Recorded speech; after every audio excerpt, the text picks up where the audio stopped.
Ramsey Show. You can be intentional about your character. You can have money and a career.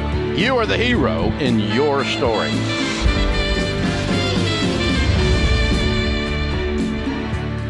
Live from the headquarters of Ramsey Solutions, broadcasting from the Dollar Car Rental Studios, it's The Ramsey Show, where debt is dumb, cash is king, and the paid-off home mortgage has taken the place of the BMW as the status symbol of choice. I'm Dave Ramsey, your host. Rachel Cruz, Ramsey personality, #1 New York Times best-selling author multiple times, and my daughter is my co-host today. We'll be answering your questions about your life and your money. Open phones at 888-825-5225. The advice is free, and some say it's worth every penny. 888-825-5225. Arnell is going to start us off in California. Hey, Arnell, what's up in your world? Hello, it's a pleasure speaking with you. You too. Have shed some light on my life. I'm very excited about it. Basically paying off our mortgage. That's where we are, and building wealth. Nice. So my question is, we are about ready to sell a piece of real estate which we've owned for 30-something years, and it will go for $1.5 million approximately. We've just got our first offer, and we split that with my brother-in-law since we co-own it. With that money, let's just say $700,000, we're going to pay off another rental property and our primary residence, and then we'll have about $500,000 left. I hate it when that happens. I know. We are 65 and 68, so we're in that stage of our life, and we're not quite sure what to do with that money. What do you suggest? So that means you're at baby step 7. You're millionaires, Right. and you've done it. You're good shape. You're completely debt-free, and you got an extra $500,000 that you just have to figure out what to do. Well, you address it to Dave's Cabo Fund, and you send it. No, I'm kidding. Okay. Wire the money to the Cayman. I started writing that down. Oh, I'm so proud of you guys. Well done, Arnell. Do you feel accomplished? Because you should. I do. I came from nothing, inner city projects of New York, and we've really done well, so I'm very excited. What were your careers? Currently, we both own our own business. My husband and I are both prosthetists, so we make artificial limbs for amputees. Wow. And then I have been a special ed teacher. I've been a homeschooling mom, a prosthetist, and now I own my own gluten-free organic baking mix company, which I am about to sell. Wow. Yeah, nothing's stopping you. That's amazing. Very cool. All right. Well, there's only three things you can do with money. That's give it, enjoy it, and invest it so that you can give it and enjoy it. Right. And so we always recommend with money that's laying around that you are intentional with it, that you give it an assignment before it gets there.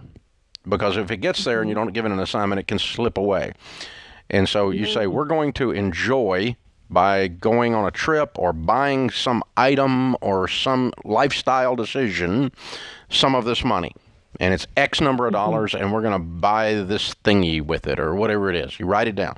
And we're going to be generous with it. We're going to find some people that need some help, like where you came from. And you say, we're going to help them get started. We're going to help them with their life, whoever that is. And that's outrageous generosity. And then we're going to obviously invest some of it. And you can buy a piece of paid-for real estate, which is what I do, or you could invest in good mutual funds, which is what I do. But what a great story. No, it's amazing. Arnold, do you guys have kids? Yes, we have 2 daughters. And grandkids, maybe too. And 29. Oh, okay. Any grandkids? Not yet. Not yet. Okay. No grandkids yet. But for your 2 daughters, yet. Yep, that's wonderful. Well, I mean, I feel like that this is always just. Oh, go ahead. I have a question about index annuities. Somebody was telling me about one called like American National. It's like a fixed index annuity. Okay. with a flexible premium that has this range, but you can never lose the money if the market crashes. Any thoughts about that? Yeah, there's I wouldn't do fixed annuities, but a variable annuity might be a play, and it does give you a protection of principal, and it'll even give you a floor on a minimum it will make. However, their fees are higher. And so you're going to pay more fees there than if you buy a mutual fund. And basically, they're going to require, in most cases, that you leave the money in there for a long period of time, or otherwise you're going to have surrender charges. And if you have the surrender charges, then if you had left it alone 5 years in a mutual fund, it wouldn't have gone down anyway. On average. That's why they're able to make that guarantee. So I'm 60. I don't have any variable annuities, but I'm not worried about the stock market. I'm not worried that I'm going to lose money. I'm going to ride out any downturns from there. Is there ever a time frame to do a variable annuity? This would be it if you were going to do it. It's the only time. Only after your home's paid for and all your other retirement stuff's maxed out. And it grows tax deferred. It sits in there and grows. But again, you don't really have good access to it. And the guarantee that it makes, if you look at the historical data on what the stock market actually does, you don't really need that guarantee if you're going to leave it alone 5 years or 7 years. Right. You just let it run out. So you're going to make a floor of 5% or more. If you didn't, it'd be the first time in the history of the market. You're gonna at least make your principal. But if you want to sleep a little bit better and you want that guarantee, I'm not mad about it. I'm okay if people buy these. I don't want you buying them for your IRAs and stuff like that, because that stuff's already it's already built in. And so we don't need to do principal protection on that stuff. But if you want to with some of this money, that's fine. But I think the thing I want you to leave with, Arnell, is you should do all three things with the money. I don't care what the amounts are, but you need to spend some on you. And sometimes people like you don't do that enough. You've done a great job.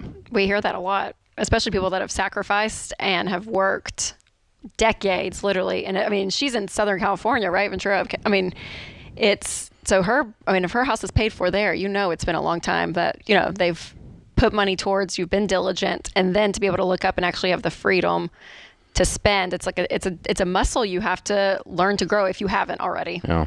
And sometimes the generosity muscle, outrageous generosity. Sometimes people think generosity is $5. No, not when you're sitting on that kind of money. That's not generosity. That's cheap.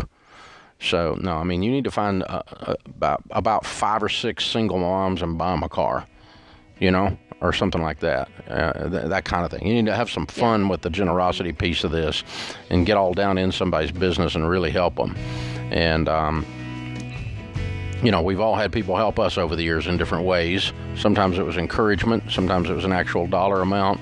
But that's why you do this. And so make sure you're doing all three things with this. Yep. But you've done such a good job. So proud of you. This is The Ramsey Show.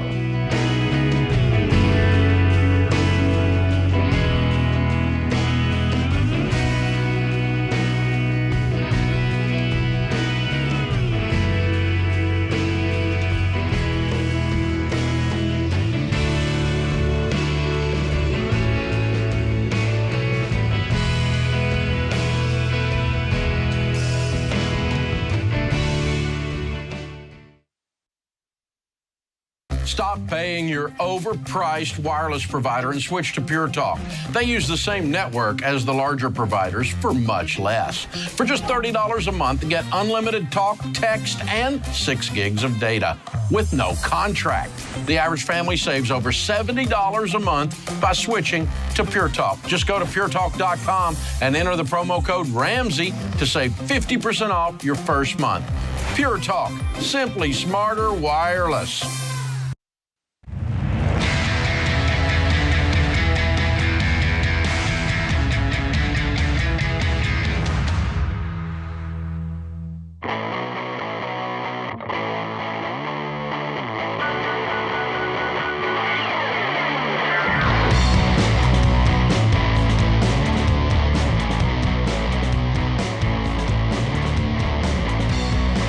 Rachel Cruz, Ramsey Personality, is my co-host today.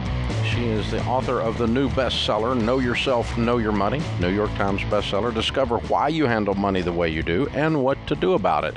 The Know Yourself Money Assessment is $20 for individuals, $30 for couples. Great for couples that want to get on the same page.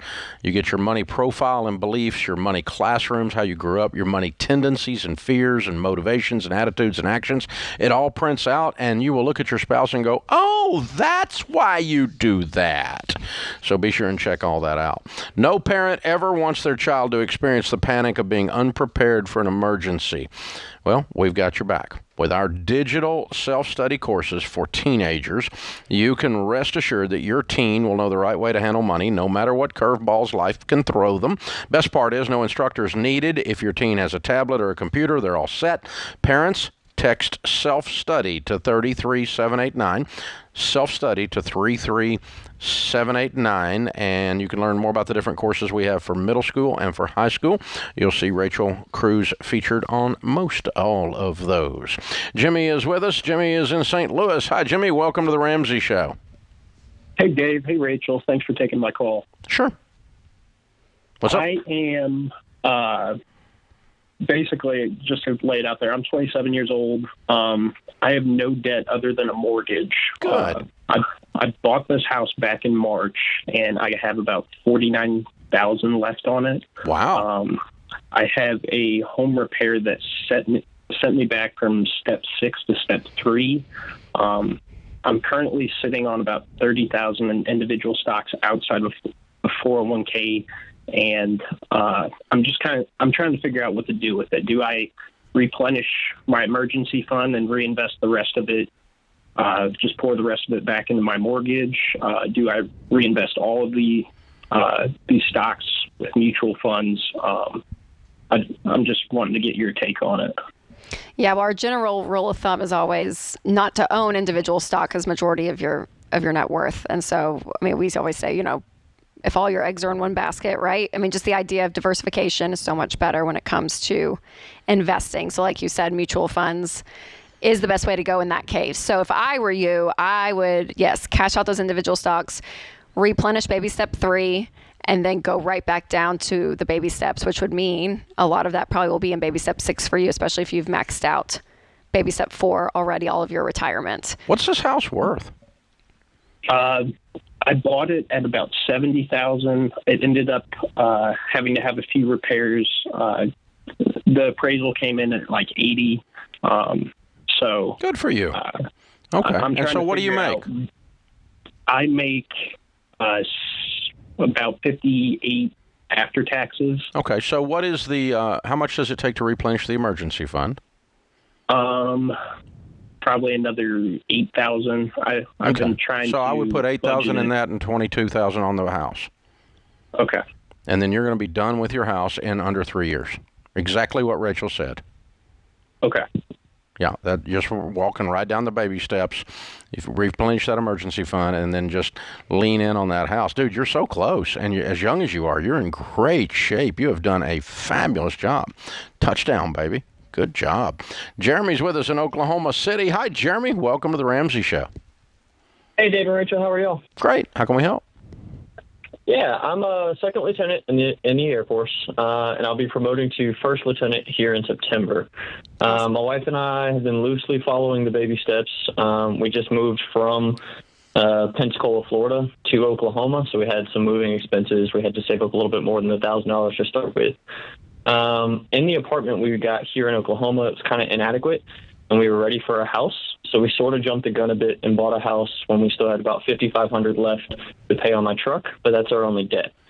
So I guess my question is, now that we have a house and more can go wrong, would you suggest throwing everything available at the truck to go ahead and get it paid off, or increasing the initial emergency fund before we pay off that truck loan?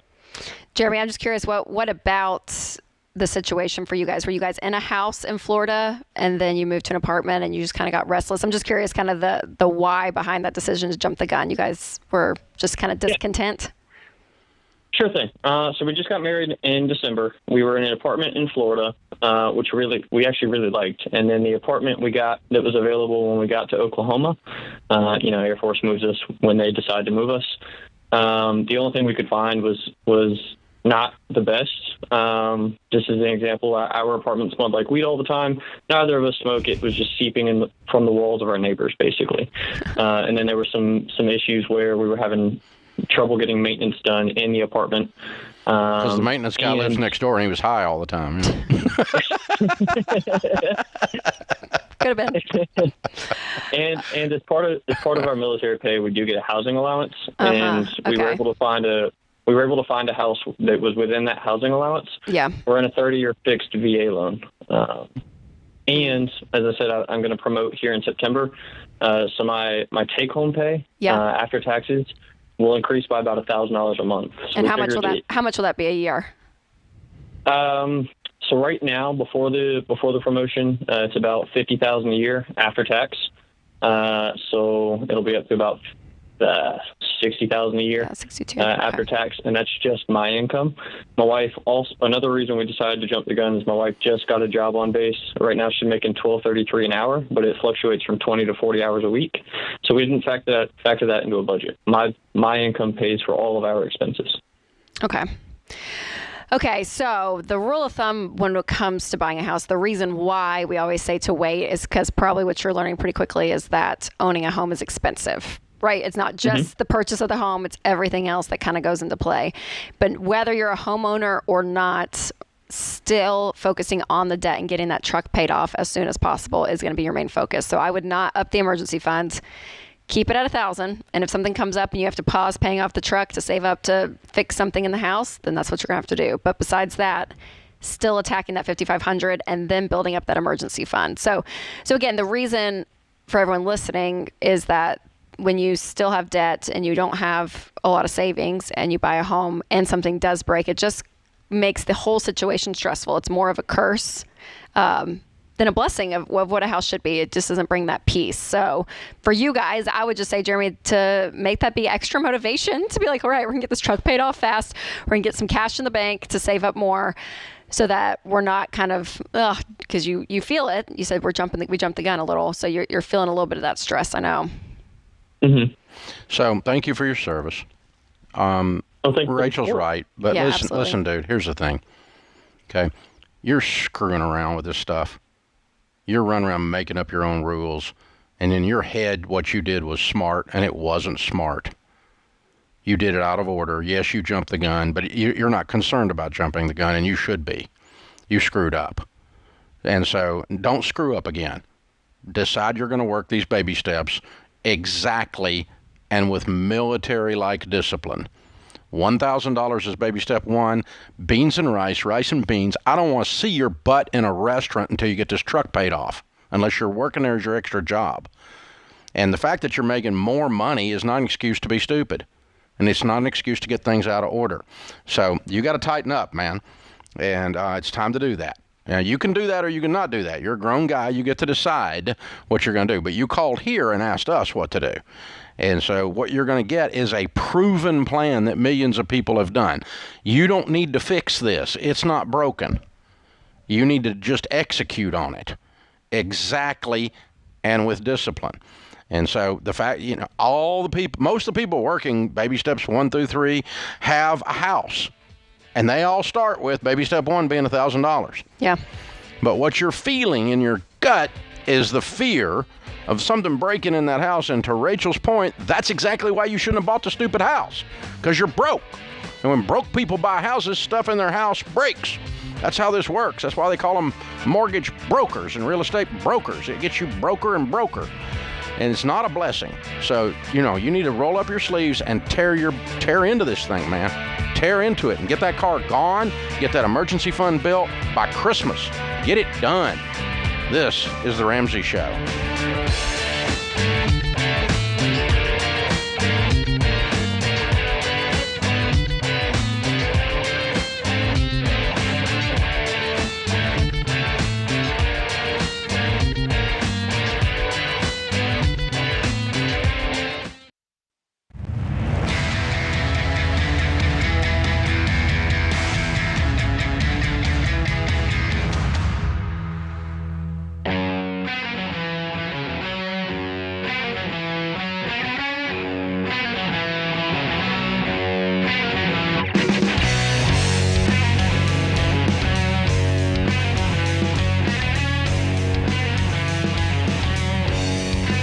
Rachel Cruz, Ramsey Personality, is my co-host today. Open phones at 888-825-5225. Right here in the lobby of Ramsey Solutions on the debt-free stage. James and Megan are with us. Hey, guys, how are you? Hey. We're good. How are you? Better than we deserve. Welcome. And all the way from where do you live? Charlotte. Charlotte, North Carolina, to do a debt-free scream. Mm-hmm. Yeah. How much did you pay off? $249,756.57. Ding, ding, ding. Way to go. How long did this take? 3 years, 3 months, and 20 days. Wow. That's a lot in a fast time Yeah. period. What's your household income during that time, the range? It started at about 120, and we're on track to probably clear a little over 165,000 now. Excellent. Way to go. What do y'all do for a living? I'm a project manager And a real estate agent. and a real estate agent on the side. I'm a deployment engineer. Okay. Excellent. Deploy guys. software. So what kind of debt was the $250,000? Everything. We had medical bills. We had credit cards, car. Student loans. Student loans was most of it. My fault. Okay. Wow. How long y'all been married? Almost 5 years. Almost in October it will be. So not long after marriage, you look up and go, oh my God, there's a lot of debt we got to do. What happened? Tell us the story. Our daughter was born. Oh, that'll do it. A baby does it. That's a wake-up call. Yeah. Yeah. No pun intended. Some of us were dragging our feet a little more than others. Guilty. But I came home one day and she said I paid off the medical debt from our daughter, and I said, "How did you do that? We didn't have that money." And she said, "That credit card that the bank gave me, that's connected to the house equity, I paid it with that."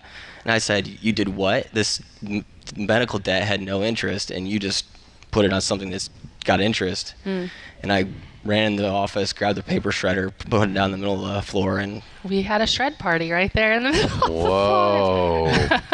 a debit Yeah. card got shredded in the process too. Anything that was plastic. Yeah. Basically the whole Driver's wallet. license, Yeah. everything. Yeah. Oh my gosh. I was done. Yeah. Okay. Oh man. So Sounds like a big fight.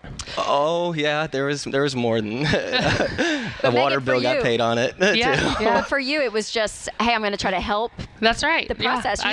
You didn't know. It was a little bit of an ignorance. Yeah, of just, absolutely. yep. I just Okay, so wanted it the gone. meltdown and the famous shred night, and Yep. then what happens? And then my dad actually had purchased Financial Peace for me years ago, and it was on the shelf. So that came out, and we started the journey on our own. Oh, wow. Then we found a church group that was doing one, and we went and did it with the church group. And Wow. then we became coordinators and started Wow. teaching our own classes to kind of keep ourselves accountable. That'll do it. And we're still doing classes today. Nothing like teaching something to make sure you learn it. Absolutely. Oh yeah. Wow. Way to go, you guys. Yeah. Yep. Now So we're we're done with 3, and we're on to 4, 5, and 6. Wow. Amazing. So well done. Yeah. How does it feel?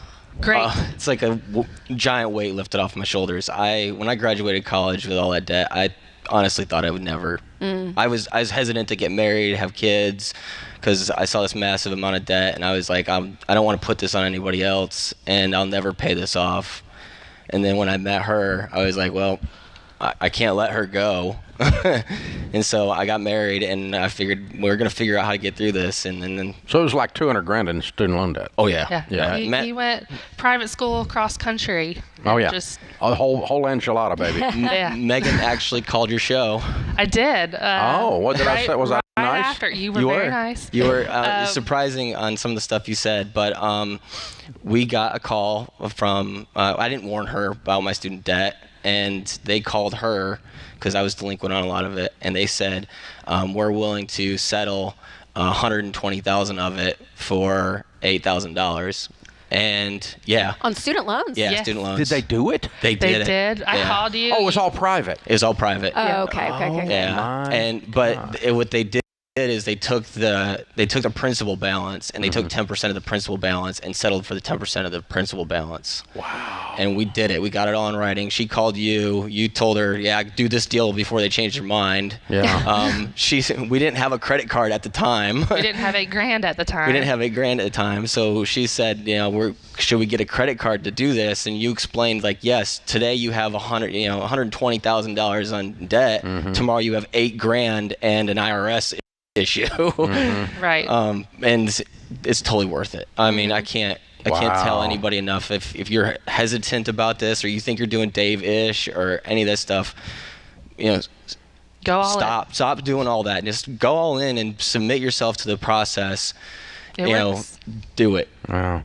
So you guys were new parents when you kind of started this. Our two oldest are from a previous marriage. Oh, okay. I'm sorry. Yeah, but you had your daughter though, which was Yes. kind of the wake up call. Yes. So what was the hardest part? Because I'm like, I know it's hard, right? When you have a new baby and you're trying to figure out life, it's expensive, all of it. So what would you say to people that had their first baby and they're realizing, wow, we got to get our money in order? Yeah, I mean, we really don't. We would go on a family vacation a year, and we usually went with like a parent, and they kind of helped us along the way. We would budget to save for what we needed to save. Budget everything. But we didn't really go out to eat. We just ate in, and we had beans and rice some nights with the kids, and our children. They would only get to play like one extracurricular activity a year. Like we couldn't do everything, so they've sacrificed, right there with us. But it's totally been worth the sacrifice. I mean, it sucks seeing your friends and other family members do all these extravagant, wonderful things, but now like we can go do those things. And only they're in debt and you're not. Right. That's right. We don't have when the we come stress home of from it. vacation, we don't have to keep it with us. Yeah, it doesn't follow you home. That's right. It's awesome. Well done, guys. The key that I tell people is contentment, teamwork, and focus. Ooh, that's good. And if you can just do those things, then you can get through it. I know it seems like a lot, but you can. I promise you can get through it. Yeah, and it's kind of it's a contentment that goes, hey, it's 2 years, 3 years. You can do anything. You can hold your breath for 3 years. I went to college for 3 years, so why not do this for 3 years? Why not clean up college for 3 years? Yeah. Wow. Amazing, guys. You guys are I'm so proud of you. Great well job. done. Thank you. Who were your biggest cheerleaders outside the two of you? My dad was a big one. Yeah. Got the FPU kit off the shelf and blew the dust off of it. Our children were big cheerleaders because they knew at the end of it, they get their own room, and we're gonna work on getting that for them, and keep going on vacations and Disney. We've promised Disney we at did some promise point. Disney. We're gonna do that. We got a budget for that. Okay, very good. So fun. Well, we got a copy of the Legacy Journey for you. That's the next chapter in your story for sure. On to being Baby Steps millionaires before you know it. You guys are right on track. Well done, well done, well done. You make great money. You got no payments. You got control, teamwork, contentment, focus. Game on, man. Game on. A copy of the Total Money Makeover, too, for you to give away to somebody. I'm sure you know somebody. We give that away a lot. Thank you. Thank you. Well, we'll let one of them be free from you. So thank you. It. Thank you very much. Well done. James and Megan from Charlotte, North Carolina, $250,000 paid off in 3 years and 3 months, making $120 to $165.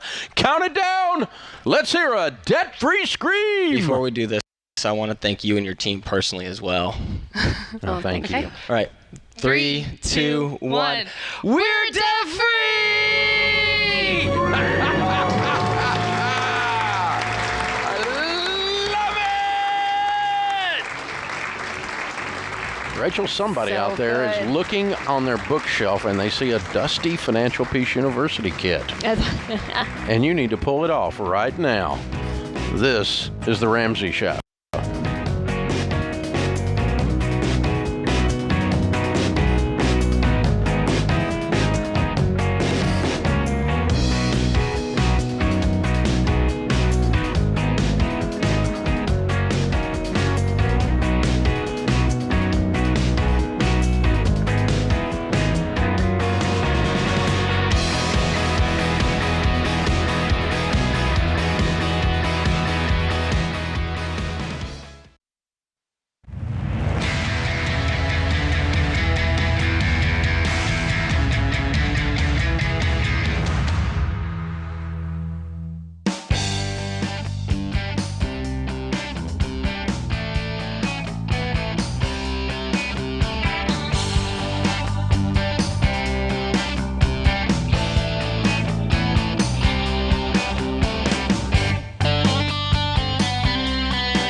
Rachel Cruz, Ramsey Personality, is my co-host today. #1 best-selling author, New York Times best-selling author of the latest book, Know Yourself, Know Your Money. Discover why you handle money the way you do and what to do about it. Dan is in Modesto, California.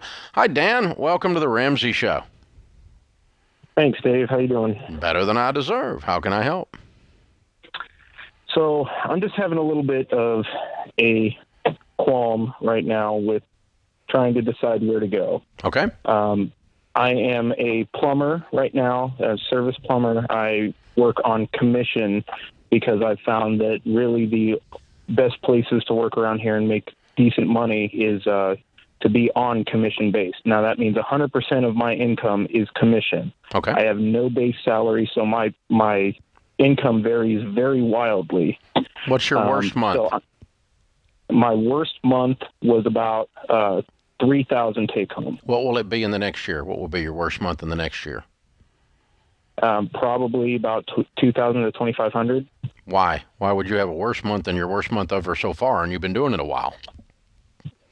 It should be better. Well, this is true. Okay, so what's been your best month? My best month has been $8,000 take home. Okay, so 3,000 to 8,000 is your range that we're working with. Right. And so that's wildly. Okay. How much is your rent? Yes. $1,550 a month. Okay. And your question is what? So I've been trying to work extra to try to make sure that my worst months stay as minimal as possible, meaning, I don't have those bad months. Mm-hmm. The only problem with that is the way we do it is I work on call. So I would be on call overnight and then on the weekends. But if the calls don't come in, I don't get paid anything for just being on call. Right. So I'm wondering, should I continue to work these extra shifts and, hope that the calls come in, or should I maybe look somewhere else where I would be making much less per call? Because I average, if I'm actually working on the weekends, I average about $45 an hour to $65, somewhere in there, depending on the job. Or should I take a job making way less an hour, but it's guaranteed? Dan, where are you, like, when it comes to debt, savings, like your financial picture? What does that look like? Yeah, so we've got about $54,000 total debt. We're renting right now, so we don't have the mortgage, mm-hmm. and we have $1,000 our $1,000 for baby step 1 in the savings, and then I've got $1,000 in the checking right now that I keep there because I don't know what my next paycheck's going to be. So sure. I want to keep that just in case utilities are a little high or something like that. Yeah. Well, when it comes to understanding just the budgeting process with a commission-based, I don't want to say salary because it's not salary, you're on commission, is mapping out priorities. And so those first 4 things being that rent, your utilities, transportation, and food. And so, like, these are the things that absolutely have to be paid every single month. Like, we have to have money for these things to survive. And then everything else under that, I would list in priority of this is the next thing we need, next, all the way down. And the goal would be to get to a place, because there is such a swing for you, that you can live off of that budget. If we could do everything we needed to, right, we could live off this budget. And then on the months that we make more than that, we put it away in a different, it could be in your checking account. I don't care what it is. For the down months, you can pull from that. It's kind of that slush fund that you're keeping month to month. And people that are on commission, there's a level of that you need to be able for that to be your safety net. So I would do that. And then as regards to your question on which job you should take if you do the hourly or get a lesser paying, hourly position somewhere else.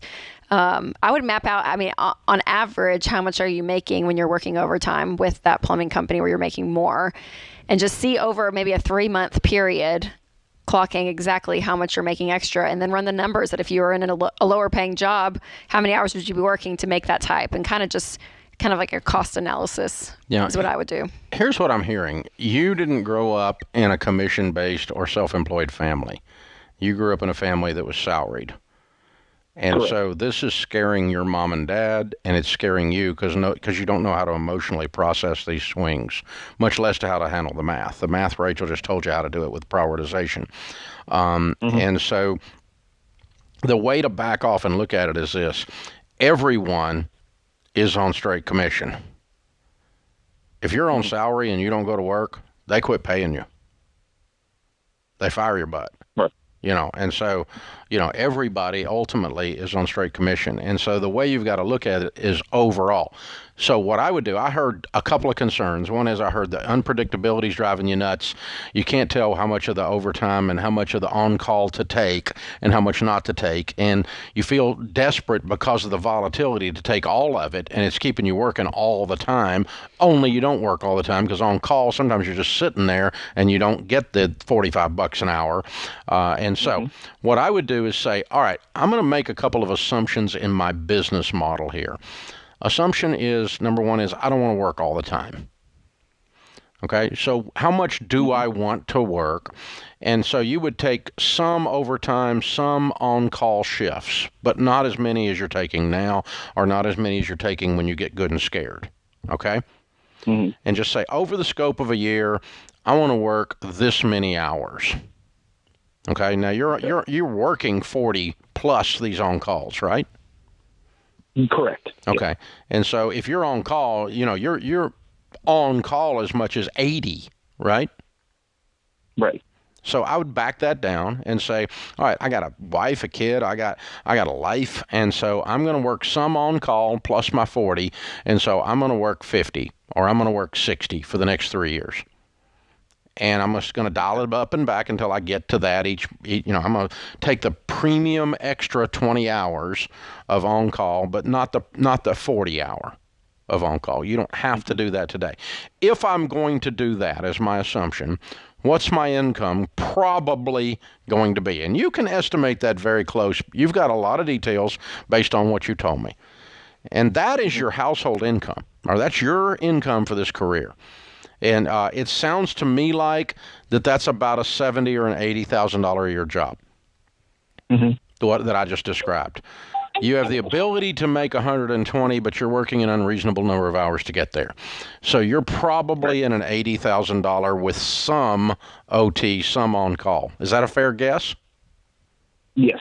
Yeah. So no, you don't take a $40,000 a year job when you're making 80 to get quote unquote stability, because what I just outlined really was stability, Dan.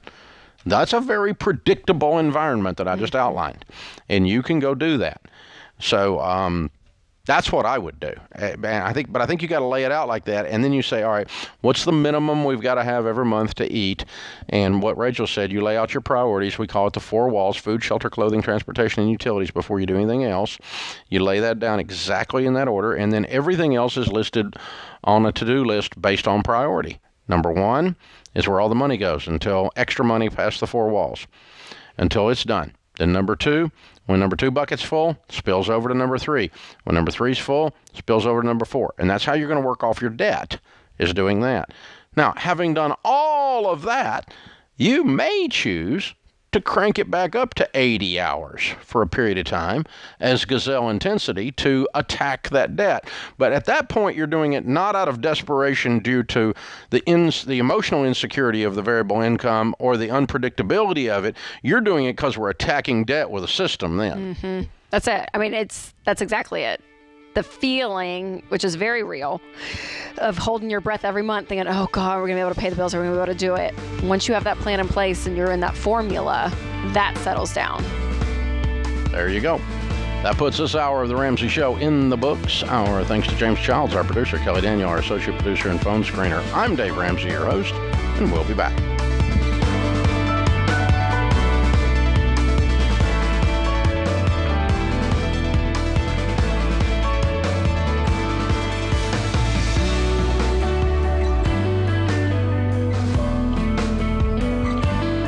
It's Kelly, associate producer for The Ramsey Show. This episode is over, but if you heard about an event, product, or service and didn't have a chance to write it down, don't worry. We list everything you've heard about during this episode in the podcast show notes section, or head to theramseyshow.com. Thanks for listening.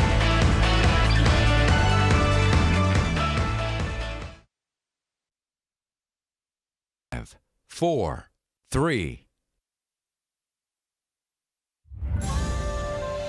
This is The Ramsey Show. You can be intentional about your character. You can have money and a career. You are the hero in your story. Live from the headquarters of Ramsey Solutions, broadcasting from the Dollar Car Rental Studio, this is The Ramsey Show. It's where America hangs out to have a conversation about life. I'm Ken Coleman, joined by my colleague, Dr. John Deloney. We are Ramsey personalities, and we each host shows on the Ramsey Network. And so we are here with you this hour to take your calls. 888-825-5225. It is a free call, 888-825-5225. Dr. John Deloney will take calls on your mental, emotional health, relationships. We'll talk about ugly work stuff because that's what I talk about. And we'll take your career questions, your work questions. Hey, Ken, I'm on the ladder. I want to get up the ladder. I want to get promoted. I need to get started in something else, whatever it is. And, of course, we're going to take your money questions. And John and I love to be together. Doc, always good to be on the big show with you. Too, man. It's good to see you. Haven't seen you for about 12 hours, I guess. I know. We're fresh off a wonderful time in Dallas, Texas with Entree Leadership Summit. It's always fun, too, to be in a room. 2,500 leaders. That was fun. Fired up to get better. And Entree throws a party. Yes, they do. So much fun. 888-825-5225 is the number. Let's get it started with Crystal in Las Vegas, Nevada. Crystal, how can we help? Hi. Thanks for having me on. You bet. Well, one of the issues I have is that I've been at a company for like 2 years, and I'm not really getting promoted in my career. And I want to move to another city to get a better job, but my boyfriend doesn't want to move, and we want to get married. Now, if I stay in Las Vegas, I can't work anywhere else because as a journalist, we have these things called non-compete. So it's either I stay here and get out of journalism, or I move and kind of break up with him. Yeah, well, let's talk about you for a second. Well, let's forget about him. I'm not real thrilled with him, but we'll get to him in a moment, John. I'm going to have Doc weigh in on this from a relationship standpoint. That's his area. But I do want to get really clear on what your dream is in this other city and why you want to go there. I want you to just tell yourself, not just us. Why do you want to move? Forget him. Why do you want to move? Why is that important? Because I work a really tough schedule. I work like midnight to 8 a.m. Wednesday through Sunday, and I fall asleep in church, and I don't really have much of an outside life out of work. So I want to find something with a better schedule and that I can kind of move up the ladder with. There you go. Why? Why'd you get into journalism? Because I feel like everyone needs to have their story told, and I wanted to be a representative for people of color in different communities and to make sure that everyone's accountable. Why? Go one level deeper. I love that answer. Tell me why that's important to you. Because when I was growing up in New Orleans and Hurricane Katrina happened, I felt as a person of color I was personally ignored and no one was paying attention to me, and that inspired me to pursue this career in journalism in which I tell the story of people who are at the bottom and who are being ignored in society. Wow. John, that's a why. That's a why. Yeah. Hey, that's a why. That one's wired into your soul. That's from your story, Crystal. Yeah. So here's the deal. The reason I just walk you through that is because you need to have that front and center right now. John's going to walk you through the relational piece, but I wanted you to hear you share why it's so important that this isn't a move just for a job. This isn't a move to make your boyfriend uncomfortable. This isn't about you and selfishness. This is about your purpose. This is about your why.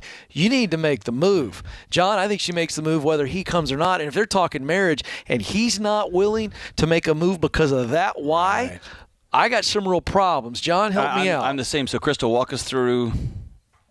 I'm going to call him a knucklehead, and that's my neutral.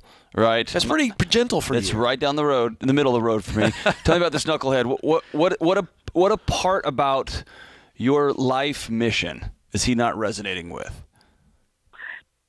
Well, I mean, he's been here for a long time. Like, this is his home city, so I definitely understand it. Everything that he knows and loves is here.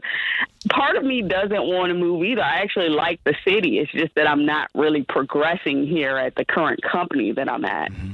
How long is your non-compete for? For a year. A year. Have you sat down and dreamt about, and I'm wandering back into Ken's world here, have you dreamt about other ways to tell stories of marginalized people that would allow you to get some experience and some skills, and then in 366 days you slide back into this role? Yeah, I've thought about starting a small community newspaper for and kind of lower income area of the city here. Crystal, how much money do you need to make? Not really that much. It's not really about the money at all. Well, I understand, but about sleep insanity. Sure. You got to pay bills, though. Yeah, we got some realities. How much money do you need to make? You're not married, remember. So this is a boyfriend. He hadn't put a ring on it yet. How much money do you need to make? Probably $50,000. Okay, I just want to be real honest with you. John's asking you the right question. There might be some other ways to get to where you want to get to besides moving from Vegas to this job. However, they've got to be realistic. And you starting a community newspaper, you're not going to make $50,000. You're going to lose $50,000. Yeah, that is not a reality, and I don't want to let you think that that's a reality. Right. I want you to go back to the question John asked you. You didn't answer the question. You just talked about how you understood his point of view because he's always lived in Vegas and everything he loves is in Vegas. Well, it's about ready to not be the case. And if he loves you, I want to know, John asked you a really good question. What part of that vision that you so beautifully shared with us does he not get excited about? He just doesn't see the need for me to move. He kind of believes that I should be able to start my own thing here, whether it be like a website, TV station, newspaper, etc. I don't think he really has a grasp of the realities of media, of journalism. You know, he needs a grasp of two things. Number one, how media like that actually operates, how long it takes to get up and running, how much money it spends off, and oh, by the way, you have to take care of yourself. You're not relying on boyfriend. I think this is a sit-down conversation, John, where it's like, this is my vision. Now, to John's point, I don't think you have to put all the eggs in this basket of moving out of Las Vegas. However, this move to this new position moves you up the ladder. That was the word I got most excited about. Ladders. What's great about ladders is as we move up, we have other options to move to different places. You could come back to Vegas, but the reality is, Crystal, you are capped. You have a lid on yourself. Your words, your reality, it's a lid where you are now. And if you don't leave soon to do what you know you're supposed to do, whether it's this position, John, where she moves out of Vegas, my concern is she's going to begin to resent the boyfriend.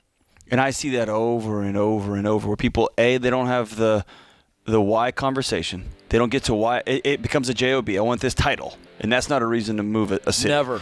But when you're that wired into who you are and your mission on earth, then that's a sit-down conversation, because 5 years from now, 10 years from now, that's when the fires of resentment will burn through that relationship, and it's hard to maintain when you have a mission in life. I'm going to tell you this right now. I wouldn't marry anybody who wasn't on board with what I believe God created me to do. That's right. Sorry. Hey, don't move. More Ramsey Show coming right up.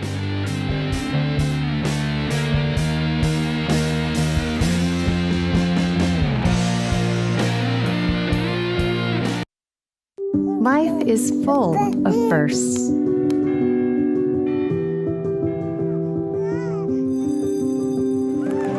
As the first and longest-serving Christian health cost-sharing ministry, CHM has shared medical expenses for its members since 1981. We believe you should have the freedom to focus on your health while being supported by a community of believers, giving you the opportunity to create many more firsts.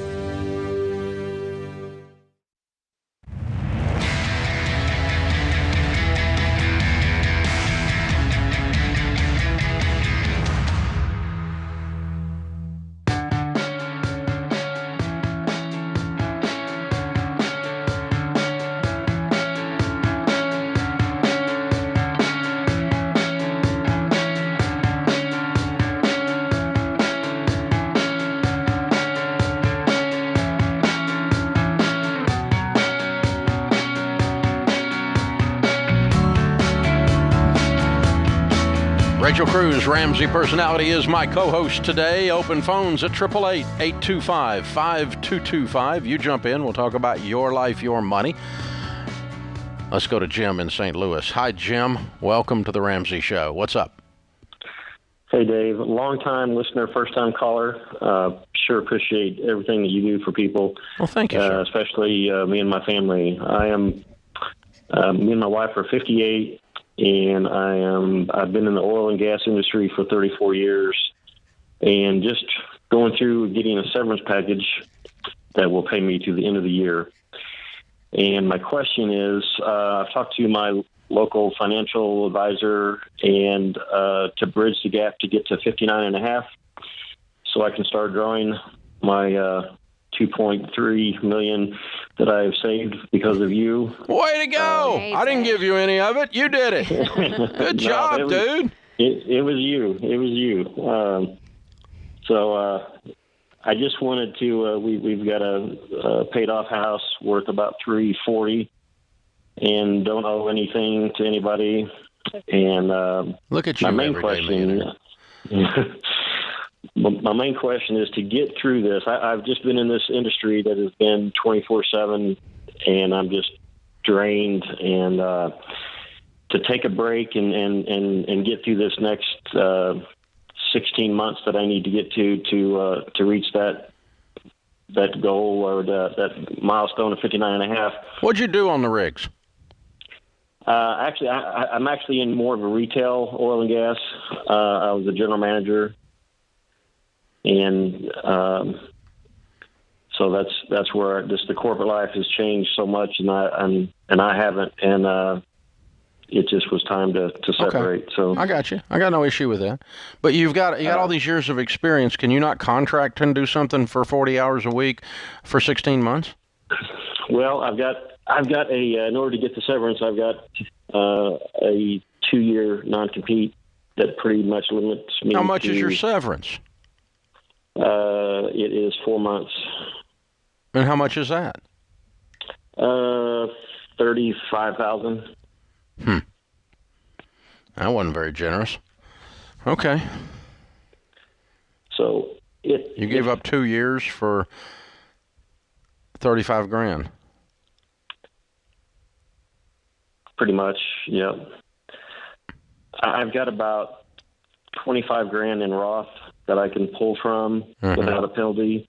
And I had always talked about or thought about doing some real property, and just never really pulled the trigger. And so I've got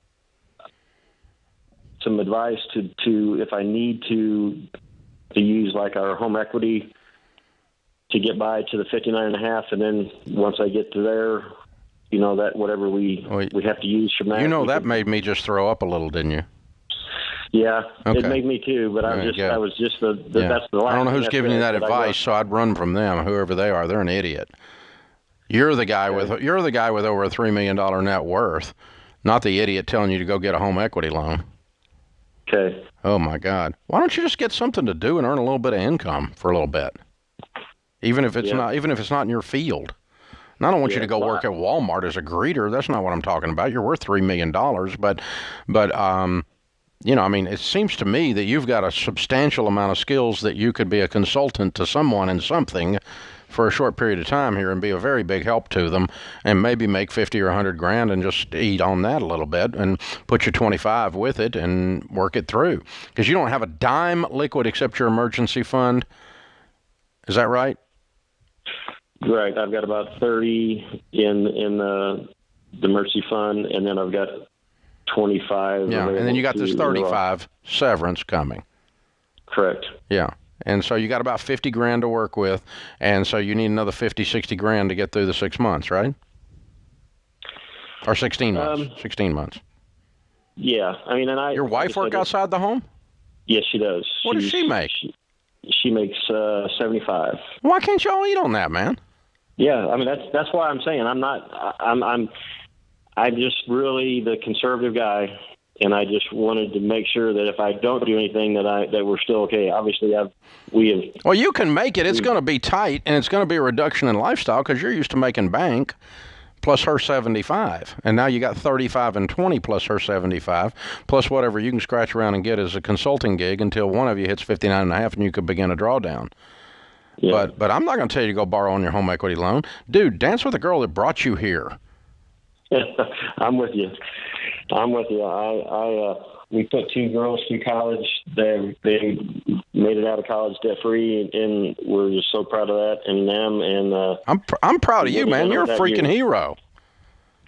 And last thing I want to see some hero go get a home equity loan. So I'll fight, But I think what's happening is too. You're a little bit scarcity mindseted. No, you're so tired. Mm. I just hear emotional exhaustion. Am I hearing that right? Yes, sir. And so when I tell you, hey, just go do some consulting, you're like, I don't feel like getting out of bed. Shut up, man. I finally got out of there. Don't make me do that.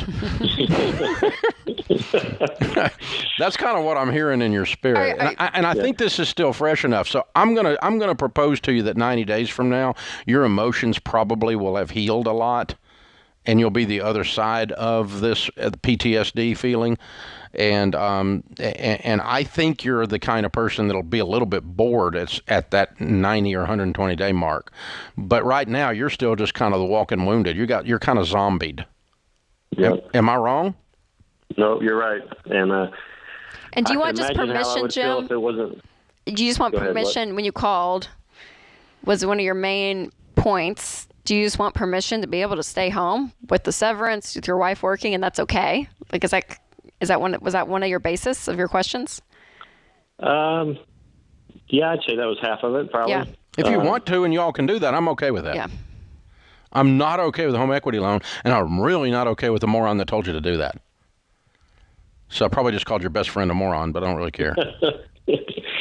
No, I have everybody that knows me. Like, my middle name is Dave, and not for real, but that's how it could be because if I wasn't for you, and dude, listen. I'm not the hero in this story. I just talked about it on the radio. You went and did it.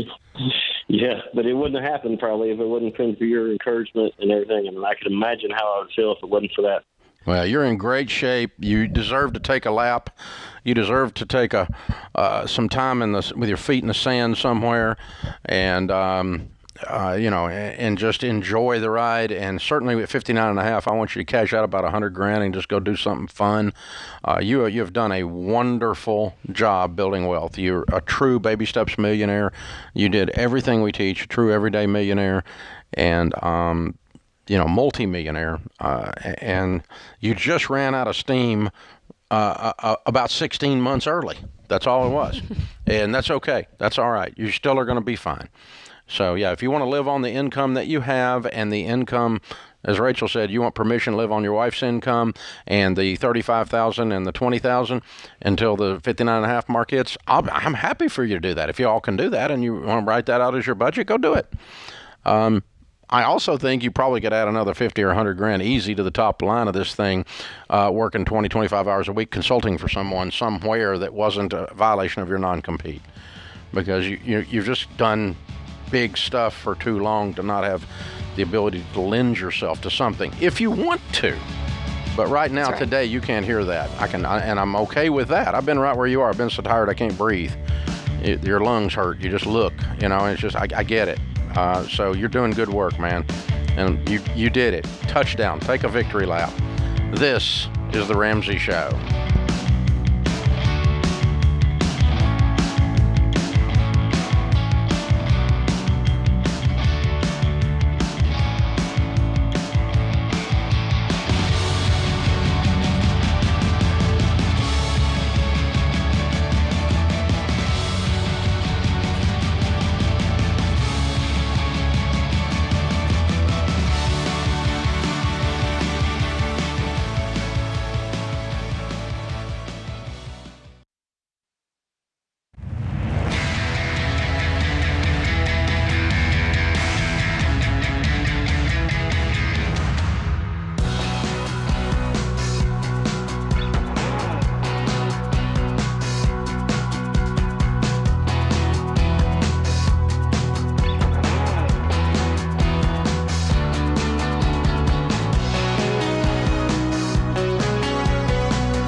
Bobby of Ramsey Solutions on the debt-free stage. Evan and Jessica are here.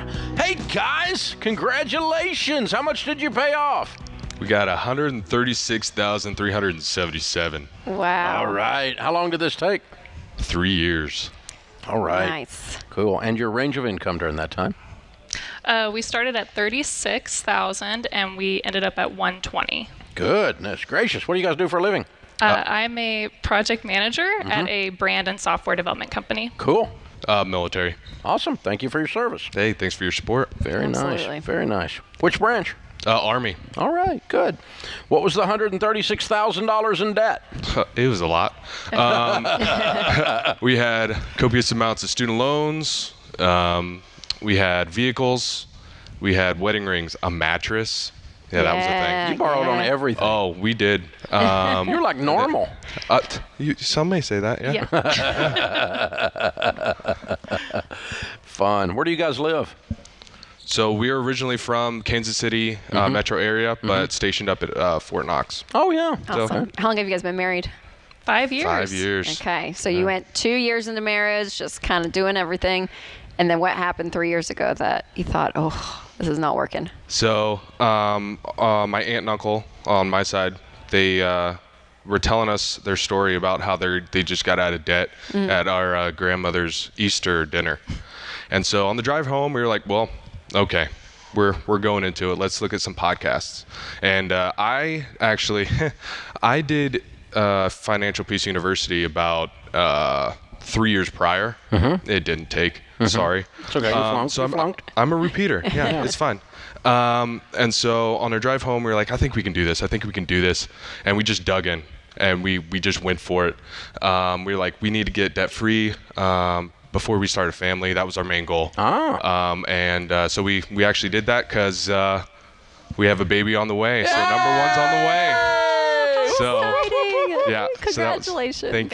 Thank you. So we shared that news with her brother and sister-in-law, and they actually paid off their debt the next day. Oh, wow. They had enough to just throw it all on there and say, I'm all in. Boom. We couldn't do that in 3 years. But yeah, we went gazelle intense. We just went for it. Wow. Okay, so you're newlyweds without kids. So the podcast gets it all started. And is that what you did? You just listen to podcasts over and over? Yeah, we really did. And I attended, we started a class together for FPU, but then he deployed. Okay. And then I did another class with a friend of mine to get her started. And then we've recently led a class. So really just doing the classes, but also the podcast almost every day kept us going. And the Debt-Free Screams helped us keep going too. And now you're helping someone else keep going. Yeah. We're trying. Look at you. Well done. Awesome. So proud of you guys. Thank you. How does it feel to be free? It feels amazing. Our biggest push was just changing our legacies. Both of us come from families that weren't really responsible with money, lost homes, went bankrupt, and that was our biggest motivator. Was we didn't want that for our children. So yeah, it's a huge relief to go into a new family like this. Yeah, that's cool. That's cool. A whole new imprint. Yeah. Whole new family tree. We're trying to. Generational wealth. It's fun. It's beautiful. And that's how it begins. Somebody's got to start it. Might as well be you. Right. There you go. I like it. Good for you guys. What do you tell people now that you're coordinating a class and you paid off $136,000 in 3 years? What do you tell them the key is? Communication and also organization. Because once you just have that first conversation together, because we were both so... Do we talk about finances? How do we talk about it? But then we were able to bring you in as like a third party to get mad at if we needed to, as far as decision making went. I knew I had a gift. Dave was a customer in our house. I do that sometimes. Like, hey, it's his fault. Yeah, absolutely. He's Papa Dave. Yeah, it really got us just on the same page. And then from there, like he said, we were gazelle intense, and it really just helped us get aligned. Absolutely. Amazing. I was the free spirit. I didn't want to talk about it at all. So. But you engaged. You did it. We engaged, and which is huge, because that's a big part of this whole journey. It's very hard. I mean, we rarely see married people up there with just one of them, right? Absolutely. They're both on it together, and so both of you guys be engaged. What would you encourage a couple out there? Maybe a guy is listening right now because his wife made him listen to this podcast, and he's like, I don't know. I don't want to do this. What would you say to him? You just got to ignore that side of your brain and just get out of your comfort zone. try something new. Engage with your spouse about money, because it is crucial in a marriage to be on the same page. And it's no longer your finances, her thing, your thing. No, it's together. So from this point on, I mean, you guys got to be on that same sheet of music. And go. For the encouragement of that in your marriage, would you say your marriage is even a better place today because of that? Absolutely. Yeah. Yep. Absolutely. Yeah, and now it's the wedding gift that we give all the time. Is your Thank you. book. Thank you very much. I appreciate that. No, thank you. It makes shopping very really easy. And with him preaching that sermon with those pipes, I think we'll just take a break next segment. I know. When he came on the microphone, I was like, he's he's much better here, radio. and I think he's got the principles The down. radio voice is phenomenal. Ready to I got go. a face for radio. Yeah. Very well done, you guys. What was the hardest part? Ooh. I think when you would deploy, just staying in communication, and payment fluctuates too with my job and his job, that those moments where you're not together anymore, just staying in line and staying on top of it, I think was probably the more difficult moments we had. Absolutely. Yep. Yeah, very, very hard. Yeah. Wow. Way to go. Well, we've got a copy of The Legacy Journey for you. You're on your way to being Baby Steps Millionaires. I love it. Thanks. And that's the next chapter in your story, because that's your whole thing. You're going to change your legacy. And so Legacy Journey is a perfect book to give you guys. And also give you another copy of the Total Money Makeover, help you with your shopping. And you can give that away and pay it forward, and advise someone else that there's a guy on the radio that anytime you need to be mad at somebody, he's your guy. He's your guy. He can handle it. I like that. That's fun. Very good. Very good stuff. All right, Evan and Jessica, we're so proud of you guys. Very, very, very well done. Congratulations. $136,000 paid off in 3 years, making 36 to 120. Count it down. Let's hear a debt-free scream. 3, 2, 1. We're debt free! Yeah!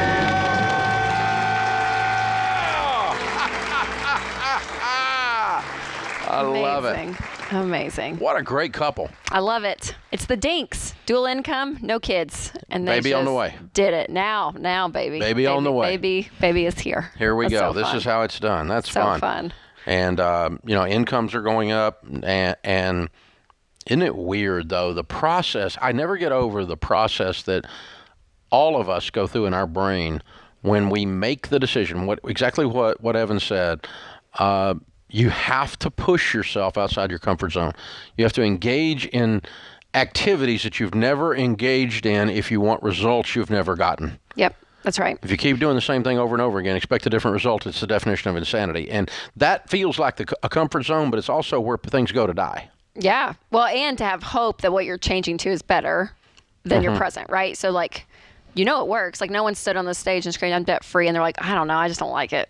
Like, I think we're going to go get a car loan. You know what I mean? Like, you don't feel that. There's a level lifted off. Like, it works. That's what happens. And so when you do engage change. How's it feel? Oh, it's awful. I'm going to go right back in debt as soon as I get out of here. I don't like it. I think as soon as I get out of here, I'm going to the car lot. I don't like it.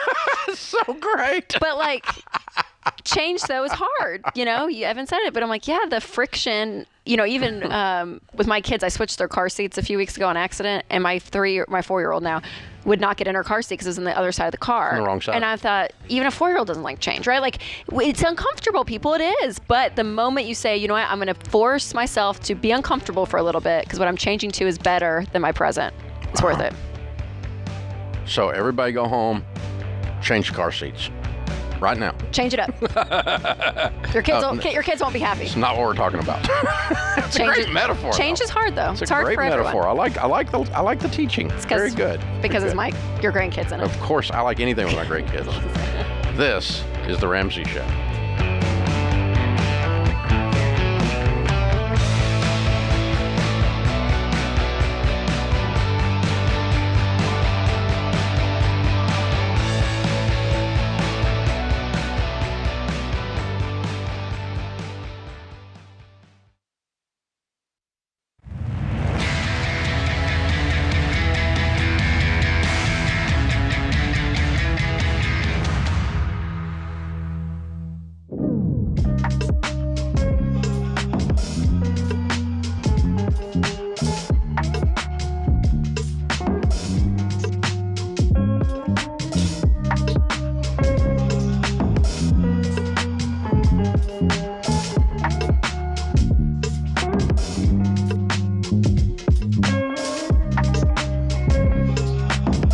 Rachel Cruz, Ramsey Personality, is my co-host today. #1 best-selling author and New York Times best-selling author of her latest book, Know Yourself, Know Your Money. You know, we're talking about in that last debt-free scream being on the same page with your spouse. The Know Yourself Money Assessment is $30 for a couple, $20 for an individual. It's great for couples to get on the same page. It takes about 15 minutes and it delivers you with 30 pages of personalized results showing your money profile and beliefs, your money classrooms, meaning how you grew up, your money tendencies, your fears, your motivations, your attitudes, your actions. It's not all what you're doing wrong, it's what you do right and what you do wrong and just your way of looking at things. And it gives you a communication tool to work with your spouse. The Know Yourself Money Assessment, one of the more popular things in the store at RamseySolutions.com. How many of you guys are stressed out or hurting because your retirement savings is scaring you with all this stuff going on in the world? Well, you need to have someone in your corner to help you with this. You got to have someone to walk with you, talk with you, teach you. Do you really have something to be concerned about, or are you just in freak out mode? Because sometimes we all got a little drama queen inside of us, right? And me too. So what we recommend is you have a SmartVestor Pro in your corner. We're not in the investment business, but we have vetted and done detailed research on people who do investing out there, do investing advice for you, investment brokers. And these are people with the heart of a teacher, and they agree with us on what we teach. So you're going to get the similar and same advice. So click SmartVestor at RamseySolutions.com or hit RamseySolutions.com/SmartVestor, either one. And you can find a list of the SmartVestor pros in your area. One of them will sit down with you and help you with your stuff. All right, find out for yourself why Blinds.com is the #1 online retailer of custom window coverings. You get free samples, free shipping, and with the new promos they run every month, you'll save even more. They give us our question of the day. Always use the promo code RAMSEY to get the best possible deal. Today's question comes from Whitney in Missouri. I'm a saver and my husband is a spender. We set up a budget when we got married and included an allowance for each of us to help monitor our spending. He has been reluctant and not a good follower of our budget. Is having this allowance something that you suggest? If so, how much should we allot for our personal spending, and how do I fix the issue of my husband going over the set amount? Oh, man.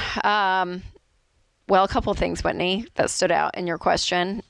We set a budget when we got married, so it's not like we set it last month. So I'm curious how long the discussion has been, how long you guys have been married, and because my encouragement would be that you guys talk about it every month. And the allowance, is it a good idea? Yeah, the word allowance is always weird for me, but I always say to have a personal line item in your budget. So for our family, for instance, there's a Rachel line item, there's a Winston line item. Actually, our kids even have their own line items now. So I just know, okay, when we're spending it, like this is where it's coming out of. And that amount is going to depend on your income and where you guys are in the baby steps. So how do I fix my husband? Well, Whitney, you don't fix your husband. I'm sorry. It's not how it works. You do have to talk to him, not preach at him, but come at these conversations in a way that you can express what is going on in you, whether it's frustration, whether you're scared, whether you don't know what to do, whether it's you long for him to be more involved. I mean, expressing these needs in a way that is not putting him down, right? Like I feel like some savers, which can be more of the nerds in the relationship, can get very legalistic, and it's this way, this way, this way. Here's how much money you have. And when you do that to your husband, like the dynamic changes. It kind of goes from this like marriage to a mom to her son or something. Like it gets weird. So, yeah, like your language is that way. Not yours, Rachel. The person in Whitney. Giving him an allowance. Yeah, Whitney. This sounds like you're his mother. The way you worded this, not his wife. And so, like, he won't stick to his allowance. It's like, oh my God, what is wrong?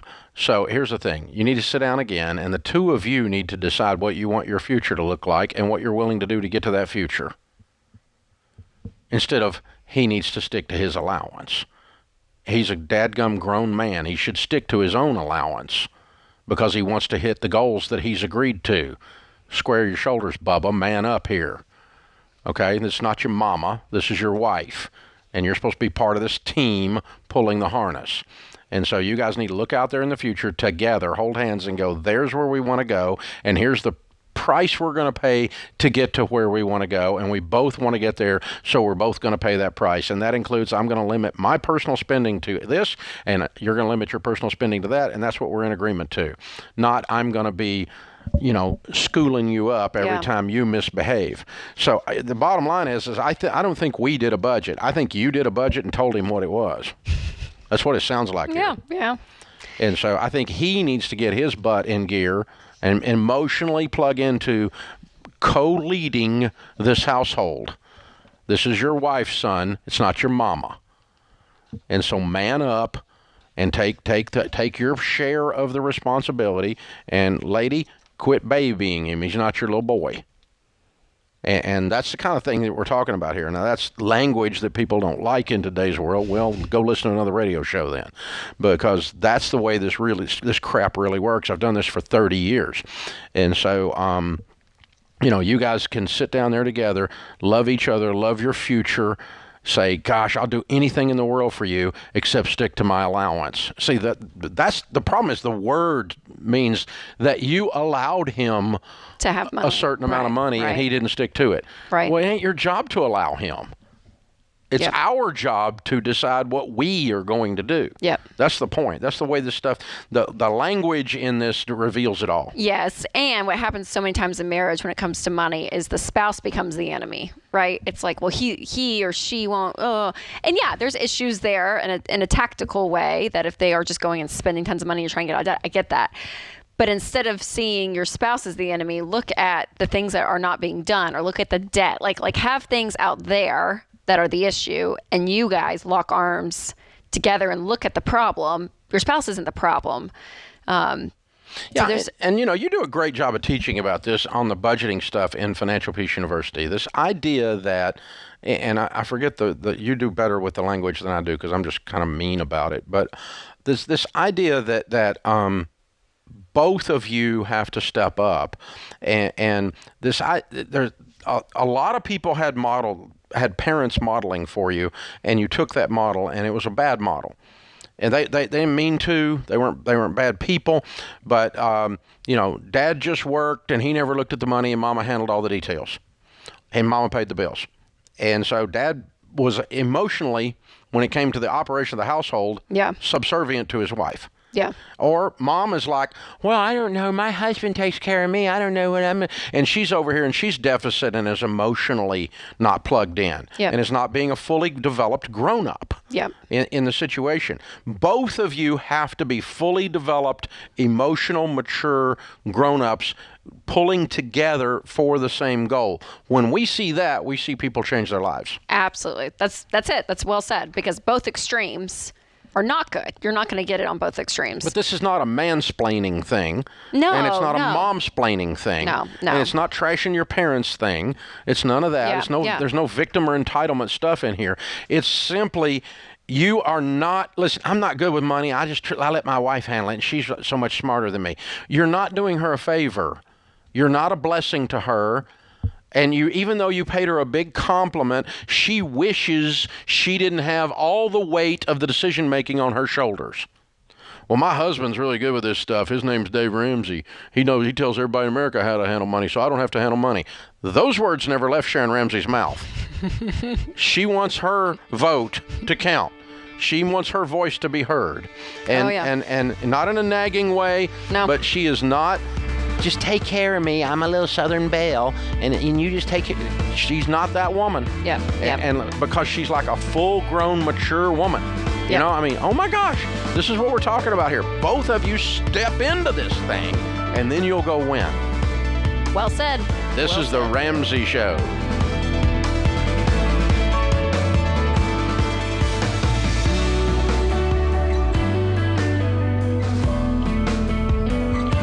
Did you know you can listen to The Ramsey Show on your smart speaker?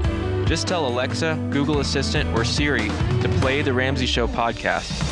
Check out all Ramsey Network shows on your smart speaker today.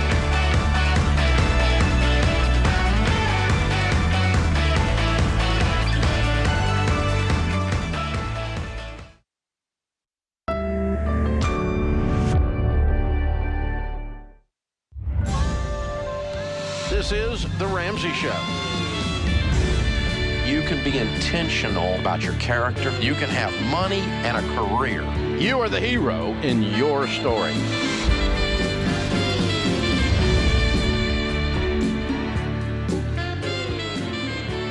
Live from the headquarters of Ramsey Solutions, broadcasting from the Dollar Car Rental Studios, it's The Ramsey Show, where debt is dumb, cash is king, and the paid-off home mortgage has taken the place of the BMW as the status symbol of choice. I'm Dave Ramsey, your host. Thank you for joining us, America. Rachel Cruz, Ramsey personality, New York Times best-selling author, and my daughter is my co-host. Open phones at 888-825-5225. Rachel's latest book, Know Yourself, Know Your Money, New York Times bestseller, is all about how you discover why you handle the money the way you do and then what to do about it. See, we've taught for 30 years around here what to do. Now, Rachel's talking to you about why you do some of the things you do that are good and some of them that you do that are bad, right? Yeah, that's right. But understanding your motivations when it comes to money really explains your habits, why you make the decisions you make, all of that. So it unpacks everything from childhood to tendencies to dreams to fears, all of it. And it's so fascinating. I love this stuff. I mean, I love anything self-discovery because I just think we're complex people. When you can kind of get to the root of things, you're like, oh, that's why I do what I do, you know? And I think it's always fascinating. So when you can grow and learn from the roots, it will help you in all the things, obviously, that you've taught for 30 years of the how-to. But a lot of this stuff, you've seen it. Like, this book wasn't a shock to you or a surprise. Well, no, but you took like, I said nerd or free spirit, spender or saver. Yeah. And that's two of the constructs in the entire book. But there's something about, it's like a Ramsey pastime, a family thing, that we really do enjoy trying to figure out what makes people tick. Mm-hmm. Why so-and-so's doing what they're doing, and how do they do that, and why, and really, so that's why we like assessments. That's why we like, DISC and Enneagram and Strength Finders.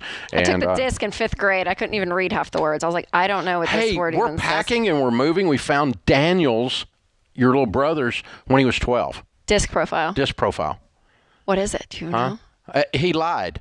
He laughed about it. No, he laughed about it because he said, I didn't know what it was. And he said, so I just answered all the questions any old way. And it's like a straight line. It's like he's nothing. Oh, funny. And so now we do know what he is now. He's a very high D, very high DI. Yeah, a lot like his dad.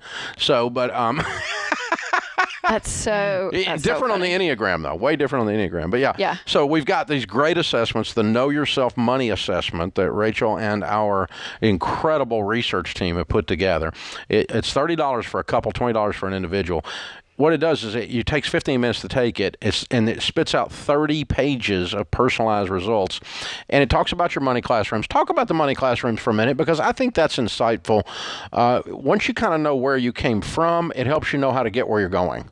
Yeah, absolutely. Well, there's two ways money was communicated in your home growing up. Verbally, what was said, and then emotionally, what it was felt in the home, right? The environment. And so it creates kind of this quadrant. And so that first money classroom is the anxious money classroom. And this is if your home was verbally closed, so money was not talked about, but emotionally stressed. So if you grew up in this household, it was the feeling like at the end of the month, you just felt tension around. You didn't really know, but you just felt it in the air. Didn't dare bring it up. No. Classroom 2 is the unstable money classroom. This is where it's verbally open. It is talked about, but it's emotionally stressed. So conflict, fighting. You heard your parents have the same money fight possibly over and over again. It was there. And then classroom 3 is the unaware money classroom. And this is where it's verbally closed. It's not talked about, but it's emotionally calm. So I always say with this classroom, if you grew up, you probably were one of the ones that left home at like 18, 21, and you thought, I know nothing about money. And it is a big deal. Okay, I gotta figure this out, because no one talked about it, and it just didn't seem like a big deal. It was just like, that's just what it is. And then classroom 4 is probably the healthiest. It is the healthiest money classroom. And that's where it's verbally open and emotionally calm. So money is talked about. It's not taboo. You are engaged in conversations from tactical things like what a 401k is to more, emotional things like generosity and contentment and the value money plays in our life, right? Like that was just talked about. But it was also calm because there was a plan probably around money. There was a level of, yep, we know what we're doing. you could have cooperation, collaboration between the parents. Yeah. I mean, and in that classroom, you don't have to have $1 million, right? You don't have to be wealthy in that classroom by any means either. So just kind of knowing, and what I found in all the research when I was writing about this is people either really mirrored what they knew growing up. So if we didn't talk about money, I just won't talk about money either. Like, I'll just shut it down. Or people did the exact opposite. So I've heard many people say, yeah, my parents fought all the time about money, so it's not worth it. It's not worth engaging in a conversation. It's not worth the fight. We'll just figure it out, and I don't want to go there. Or my parents never talked to us about money.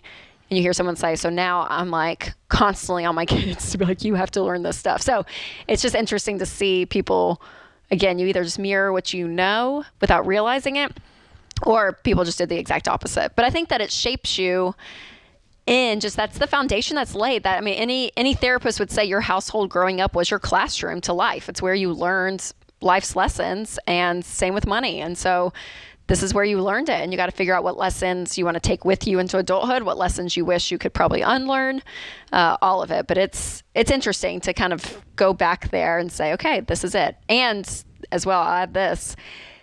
If you have siblings, ask your siblings what kind of classroom they felt like they grew up in, because even depending on your personality, you could have a perspective of one classroom and your sibling has another of how they saw things or understood things. So yeah, you were born the year we filed bankruptcy, so when ours was an unstable, freaked out, losing everything classroom, you were too small to know it.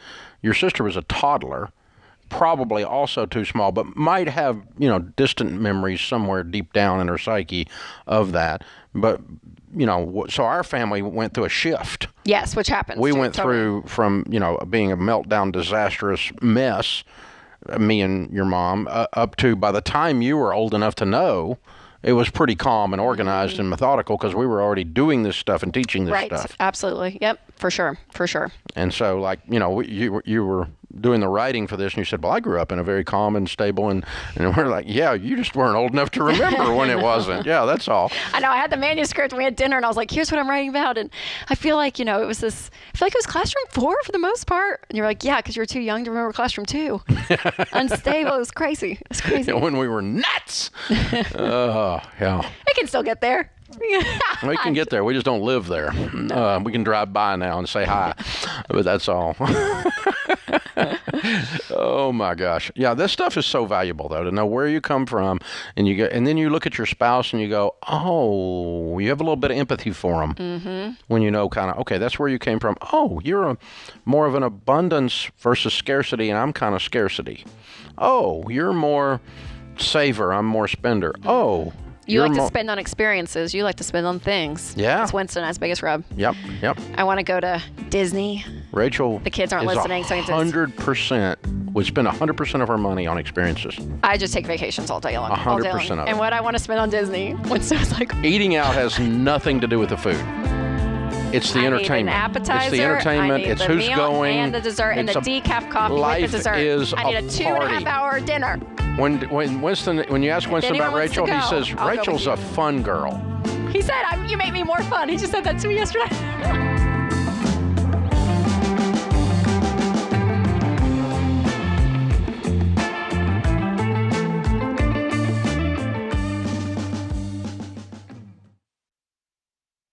What makes our show unique is that we genuinely care about our listeners. We're intentional about choosing the best advertisers to recommend.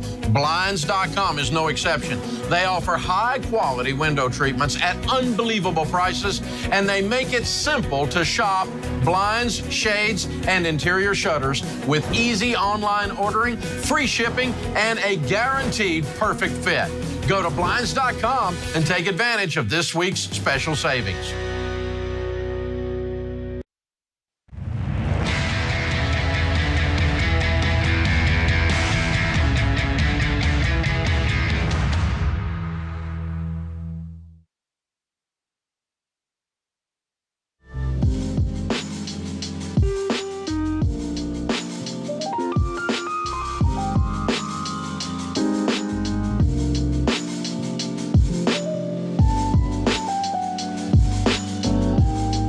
Rachel Cruz, Ramsey personality. #1 best-selling author, New York Times best-selling author of her last and latest book, not her last book, but her latest book, Know Yourself, Know Your Money. My co-host today. Open phones at 888-825-5225. Shelley's in Destin, Florida. Hi, Shelley. How are you? Good. How are you? Better than I deserve. What's up? Well, I just need some advice. Me and my husband have been paying off our debt. We're down to one last credit card. It totals out to be $10,596.90. And we're thinking about borrowing it from the 401k. We don't have much in there. We have around $21,000 in our 401k, and we're just trying to make the best choice. The credit card's at a 24% interest, so I just need some advice. How much was the total of the credit card, did you say? $10,000. $10,596.90. Yeah. Okay. What's your household income? 51. Okay. All right. How long have you been listening to this show? I've heard about you guys through church members, and I just actually signed up for your classes and your apps that y'all have. Yeah, so I just did that. I'm just really excited to get out of debt because, I mean, we did cash advances and all kinds of things, and we paid off probably over $100,000. Wow. Of debt. Yeah, you're tired of the fear and the chaos, aren't you? Yes, I am, and just living from paycheck to paycheck. How about not knowing, your husband? what's going to come next. My husband, he's so on board with getting out of debt. It stresses him out a lot, just being all that responsibility on him. Mm-hmm.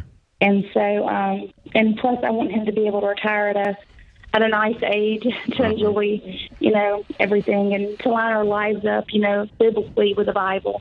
That's the most important thing. So you guys are sweet people.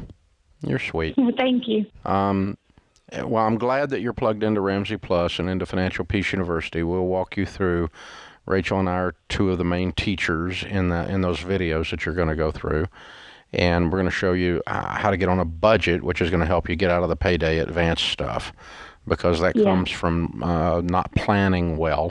When you start doing your budget, you're going to hear us say it again on the videos, but you'll feel like you got a raise because being out of control makes you it makes you make wrong decisions. I've been there too. I know how it feels. I've done it too. Okay. And here's the thing: you're going to be able to pay off the credit card so fast. If you follow the stuff that we teach in detail, and both you and your husband are doing it, that the interest rate's not going to matter much. Okay. Because you're going to pay it off in under a year. Okay. Probably under 6 months. Because you're not going to do anything except pay off this credit card. We're going to teach you to get so focused on it because you're sick of it. And the great news about where you are, the way you're speaking about this, you're doing it with such an open hand.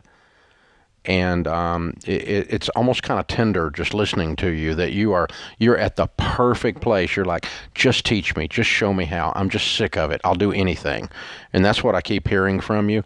And so what that tells me, having done this for 30 years, is you're going to have great success in the next 12 months. It's going to blow your mind where you are by next summer.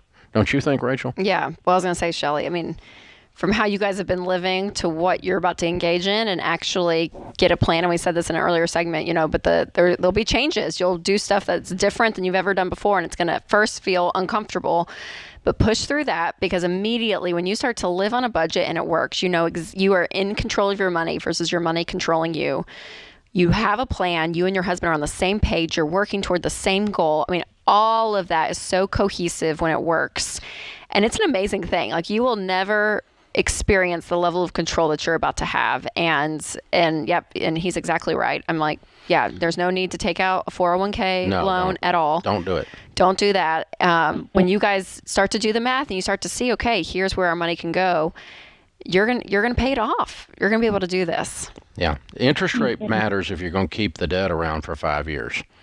But when you're going to keep it around for 6 months or 7 months or whatever you end up with this $10,000, it's not going to it's not going to matter much. The second thing is you never borrow in any circumstance, for all you listeners out there, on a 401k. Here's why: you unplug in her case, half of your 401k, 10,000 of his 20,000 that's invested, is now unplugged from good investments, making 10 or 12% in good mutual funds, and instead you pay yourself back 5% or 6% or 7% or however it's set up. It's one of those three numbers, and so you're trading off for a bad rate of return. So it is costing you more than it appears to be costing you. The second thing is, when you leave your company, and you will leave your company, you will die, you will get a better job, or you will get fired. One of the three ways you will leave your company. When you leave your company, not if, your 401k loan is considered by the IRS an early withdrawal, and you have 60 days to completely repay it.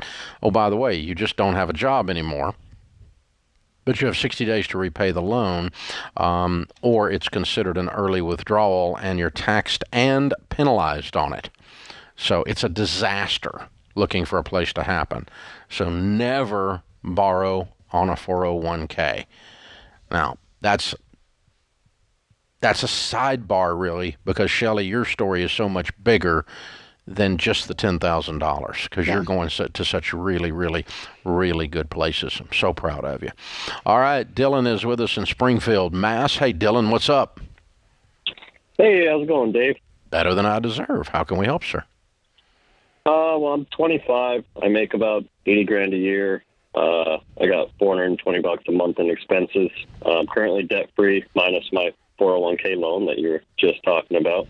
I'm currently living with my grandmother right now. I got $22,000 in savings, and I want to buy a house, but I'm not real sure where to go from here or what to do with the market the way it is, and all the houses around me are pretty expensive, so I'm just not super sure what to do. Cool. Yeah, it's a great question. How much is your 401k loan? I think there's about 8 left on it. Okay. Write a check today and pay it off. Okay.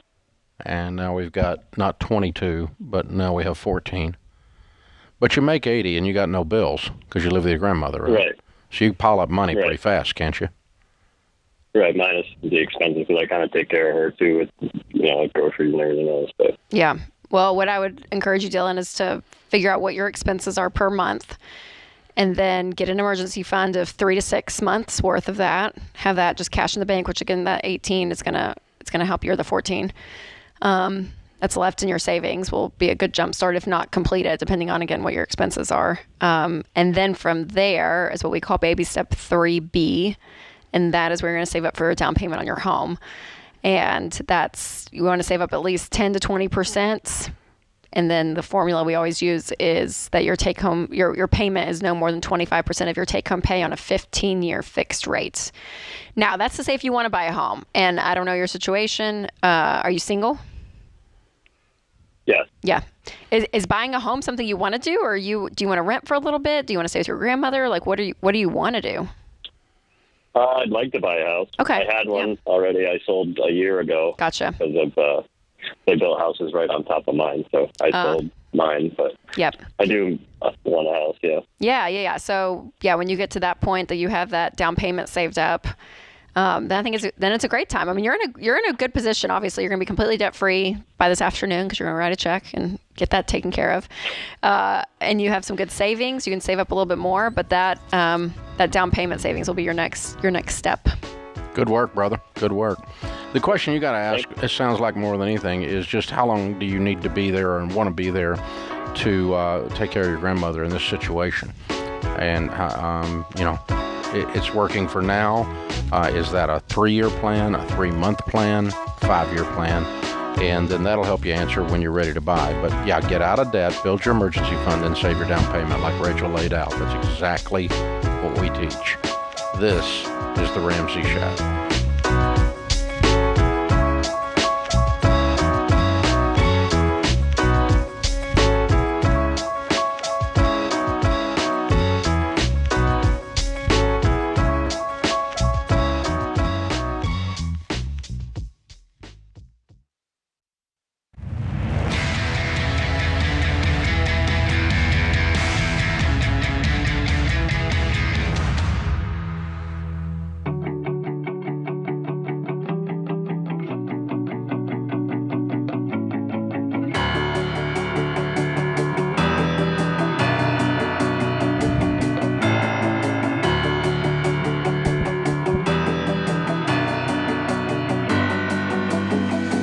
In the lobby of Ramsey Solutions on the debt-free stage, Joshua and Anna are with us. Hey guys, how are you? Hi.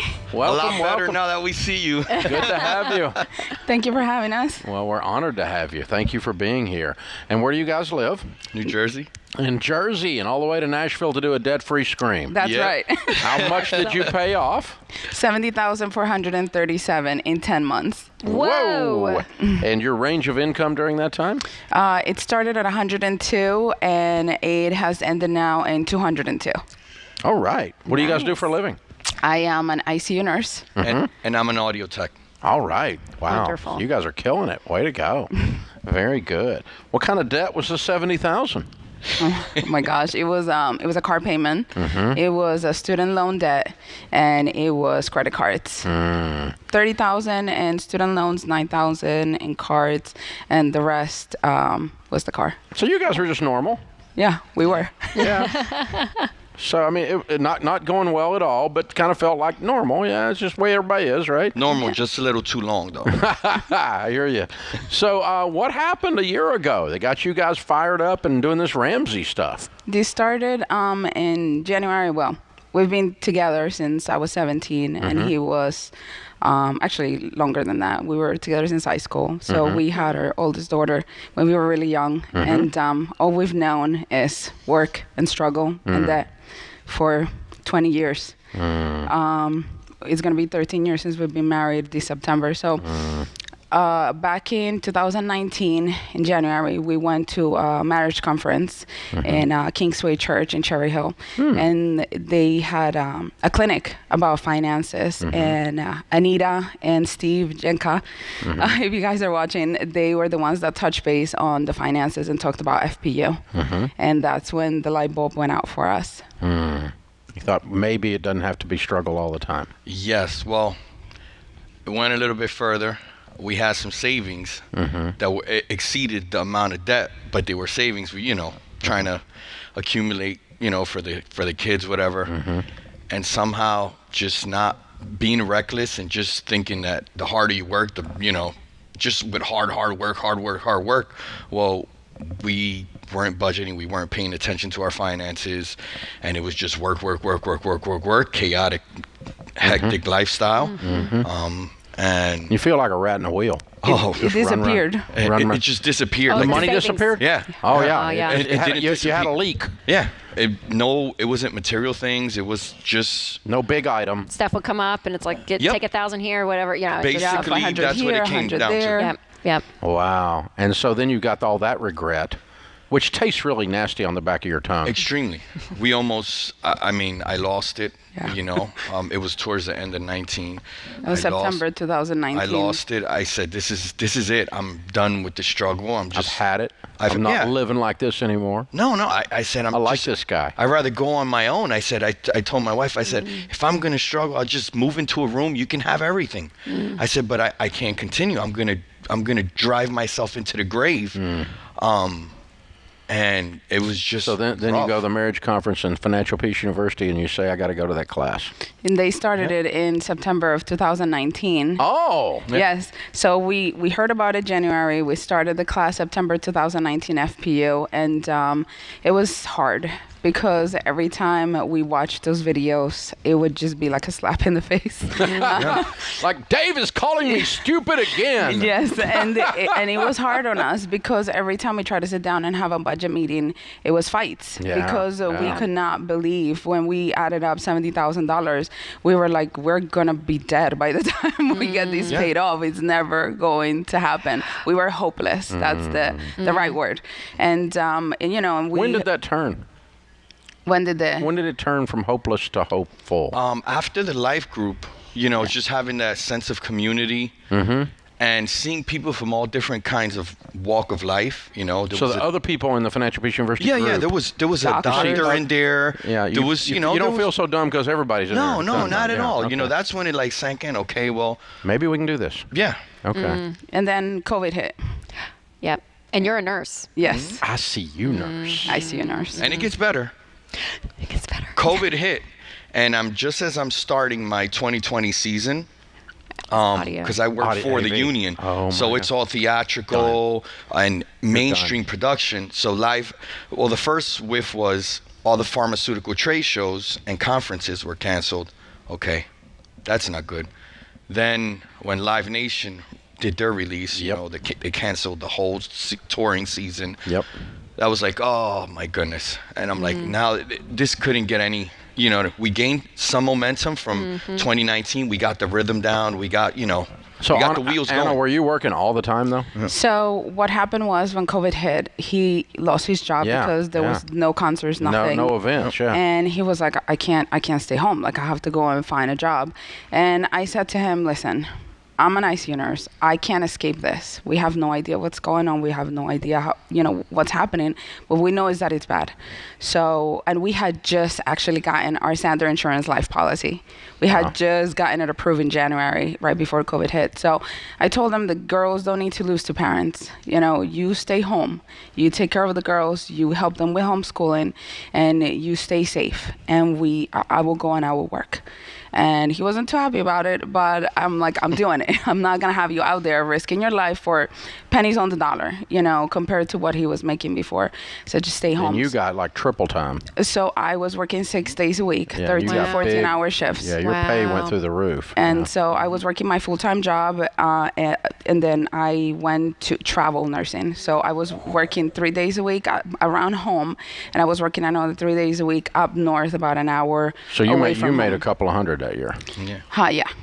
And so I was living in a trailer outside of my house because I was scared to get them sick and stuff. It was a little rough in the beginning, but we saw our opportunity to be gazelle intense, and that's what I did. And I just want to thank you guys because unknowingly, you and Rachel and all the Ramsey personalities and all the callers were the ones that kept me going. So on my drives up north, all my long nights and my long mornings, I would listen to all the podcasts, and that's what would keep me going. Not being able to see my family, not be able to be with them. It was really hard on them. It was really hard on me, but we were just focused. We were zeroed in on being debt free because we got tired of being tired of being tired. Well, you took a really hard, scary situation and the work you did. Thank you for all the work throughout this this time.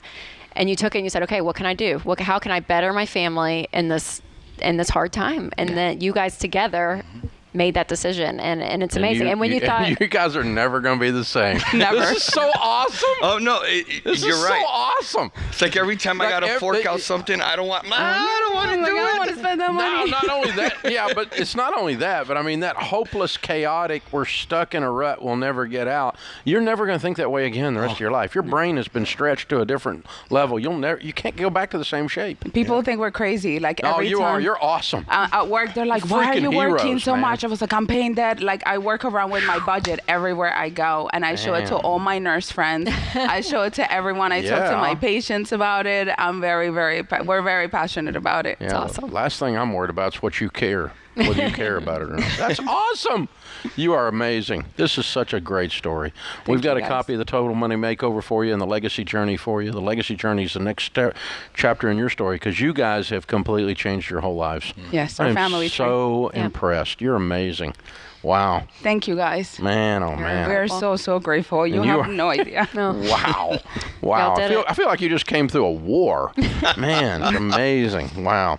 All right, Joshua and Anna, Leah and Melania. Ah, beautiful name. Sorry, I was about to mess it up there. And $70,000 paid off, but boy, oh boy, in 10 months, making 102 to 202. Never be the same again, this family. Count it down. Let's hear a debt-free scream. You guys ready? Yep. 3, 2, 1. We're debt-free!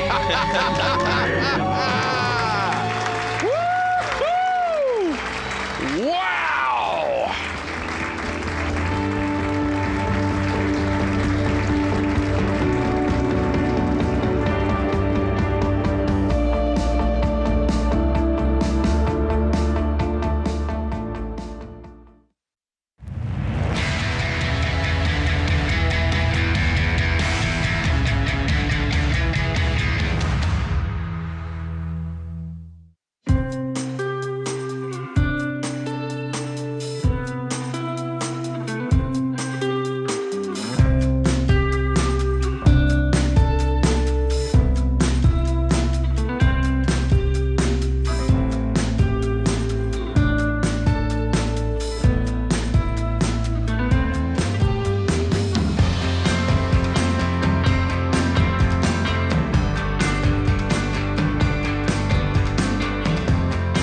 Thanks for joining us, America.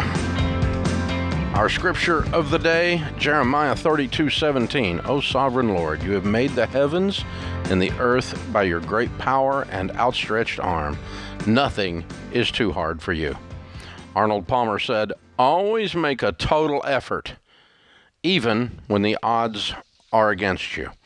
Now, you hear us, by the way, talk about term life insurance all the time, guys. That's because term life insurance can make all the difference financially for your family if, God forbid, something happens to you. You heard that last couple say, we're facing these really scary unknowns with COVID. You remember when we all didn't know anything about COVID? And most of us admitted it back then. Man, that family went and got life insurance, didn't they? That's what they said. And they had gotten it before COVID all started, right? Our term life calculator makes it easy for you to find the right policy. It shows you how much coverage you'll need, and it takes less than 5 minutes to get your numbers. Here's what to expect. First, answer a few questions. Give us a snapshot of your life. The free calculator will then tell you how much coverage you need. It's usually about 10 to 12 times your annual income, and how long you need to keep the insurance, and then you'll be able to compare rates and select the best policy through Xander, our trusted partner. They shop over a dozen insurance carriers, help you find the best deal. To get your results, text Term Life to 33789. We'll help you with the Term Life calculator. It's very easy. Text Term Life to 33789, and you can make sure that your family is taken care of. Open phones at 888-825-5225. Rachel Cruz, Ramsey personality, best-selling author, and my daughter is my co-host today. Josh is with us in Chattanooga. Hi, Josh. What's up? I'm doing great. How you doing, Dave? Better than I deserve. How can I help? Well, I've always been an employee, and here recently, I've had a YouTube channel that has really taken off.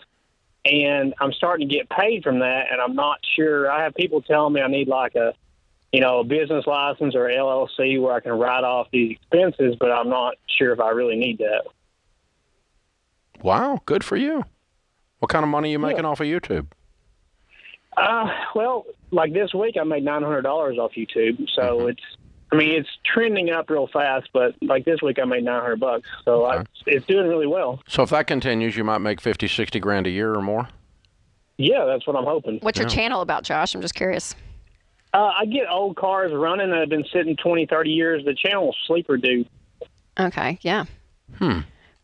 Very cool. Okay. You'd like it, Dave. I think I would. I'm a bit of a gearhead. I think I'd like watching you. What's it called again? I'll look it up.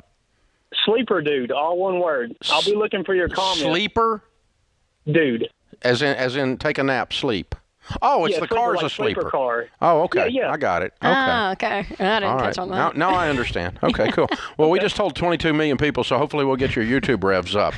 All right. Oh, that's great, yeah. Anyway, for those of you that don't know, the more viewers you have on YouTube, once you reach a certain point, they will actually start paying you because the ads that they run on your YouTube video, they make money on, and they share a little of it with you. Not much, but a little. And so if he's getting $900 a week off of this, he's got quite a good viewership. It's you don't get that with 500 of your friends looking on. It's tens of thousands, hundreds of thousands to get to that point. So very cool. We make a little money on YouTube too. But here's the thing: you do not need an LLC unless you want one. What you do want to do is open a separate business checking account and put all of your YouTube revenues or any other money you make on this endeavor. If you bought a car and sold it as a part of the business or something like that, you would put any money you make into that account, and the only thing you write out of that account are business expenses. Okay. And so if you bought some video equipment, if you bought some tools to work on the cars, anything like that you're doing that's associated with the business that would be a business expense needs to come out of that account. And so if you put all the income of the business into that account and the only thing you take out of that account are business expenses, by definition, what's left in there is your profit. Right. Okay. Revenue minus expenses is profit. Now, then if you take some of the profit home, you'll pay taxes on it. I'll come back to that in a minute, all right? But if you take the information in your checking account, the income and the expenses, and you sit down to do your taxes, you can do it as a sole proprietor on Schedule C, or you can have a tax preparer do it, or you can incorporate it into an LLC if you want to. It's not necessary for you to write it off, though. You can write it off as a sole proprietor and not have to open up something. The only reason you really need an LLC is if you're afraid of being sued for something. Okay, yeah, I wouldn't be worried about that, really. Not yet. You get a big enough number on this, some idiot will figure out a way to sue you. But yeah. But in the meantime, right now, $50,000's not a big enough target on your butt. You don't have to worry about it. But you start cranking off $300 or $400 on this, go ahead and get an LLC, okay? Is there like a percentage I should save back for taxes? Exactly. That's my next speech. So when you take money out of this business account that we just opened, Josh's sleeper cars or sleeper dudes or whatever, this kind of thing, right? Yeah. The sleeper dude account. When you take money out of it and bring it home, I want you to set aside a fourth of that into a separate savings account for taxes. Okay. Because you're supposed to pay quarterly estimates on your business to the IRS. Now, the quarterly estimate is a one-page form that shows the revenues for the quarter, the expenses for the quarter, therefore the profit for the quarter, and then it estimates your tax based on that profit, and you're supposed to send them that amount of money, which will be about a fourth of this. It'll be very close. Okay. All right. Right. When you calculate that, now the cool thing is when you go to fill out your quarterly estimates, if you've set aside a fourth of your profit out of this account, any money you take out of this account, so you pull $1,000 out of this account, you write $250 over into the tax savings account for your quarterlies, and you write $750 into your personal account to spend buy groceries with. Yeah. Okay. And that's the process. So set aside a fourth until you get to making, more than 100 and something. Then you'll have to go a little more than a fourth. But for right now, I think, and that's profit, not gross. So for right now, I think a fourth will be very, very close for you.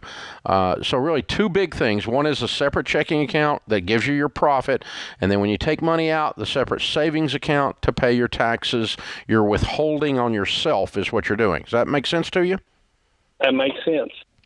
Very cool. Congratulations, man. I'm proud of you. That's a neat thing. It's fun when you kind of stumble into something, and he's like, oh, wow, I get to make videos, something I love, and I'm making $900 a week. It's fun. There's guys and gals doing stuff on YouTube that are making serious money. I mean, our friends Tyler and the gang, the Dude Perfect guys, they've been killing it for years, sharp young men. But I mean, they're the top 5-6 YouTube channels in the world. They're huge, yeah. And so they're making a lot more than $900 a week on that, to say the least. Like a lot of zeros, and good, because they're doing is good, clean fun, and it's entertaining. Families love it. The kids love it, and it's just an incredible YouTube channel. We had them speak at our Entree Leadership Summit down in Dallas the other day when we were down there. Just great guys. Yep. Great guys. Awesome. And so, there's this YouTube thing is there's some serious players in it nowadays. And just social media. I'm like, people have large Instagram accounts, and they're it's. Well, the influencers is a different crowd. Yes, but the YouTube crowd is some of those are influencer types too. Yeah. But some of them are actually content. They're actually have content. They're actually providing entertainment, or they're providing instruction on something or whatever, and it's going beautifully. And our show, of course, this show's broadcast every day on YouTube. Yep. And so, and it's got a huge following. Thank you guys Thank you to the YouTube people call themselves the YouTube crazies. Hello, so YouTube. Thanks, YouTube crazies. We appreciate you being there. All right, that puts us this hour of the Ramsey Show in the books. We'll be back with you before you know it. In the meantime, remember, there's ultimately only one way to financial peace, and that's to walk daily with the Prince of Peace, Christ Jesus.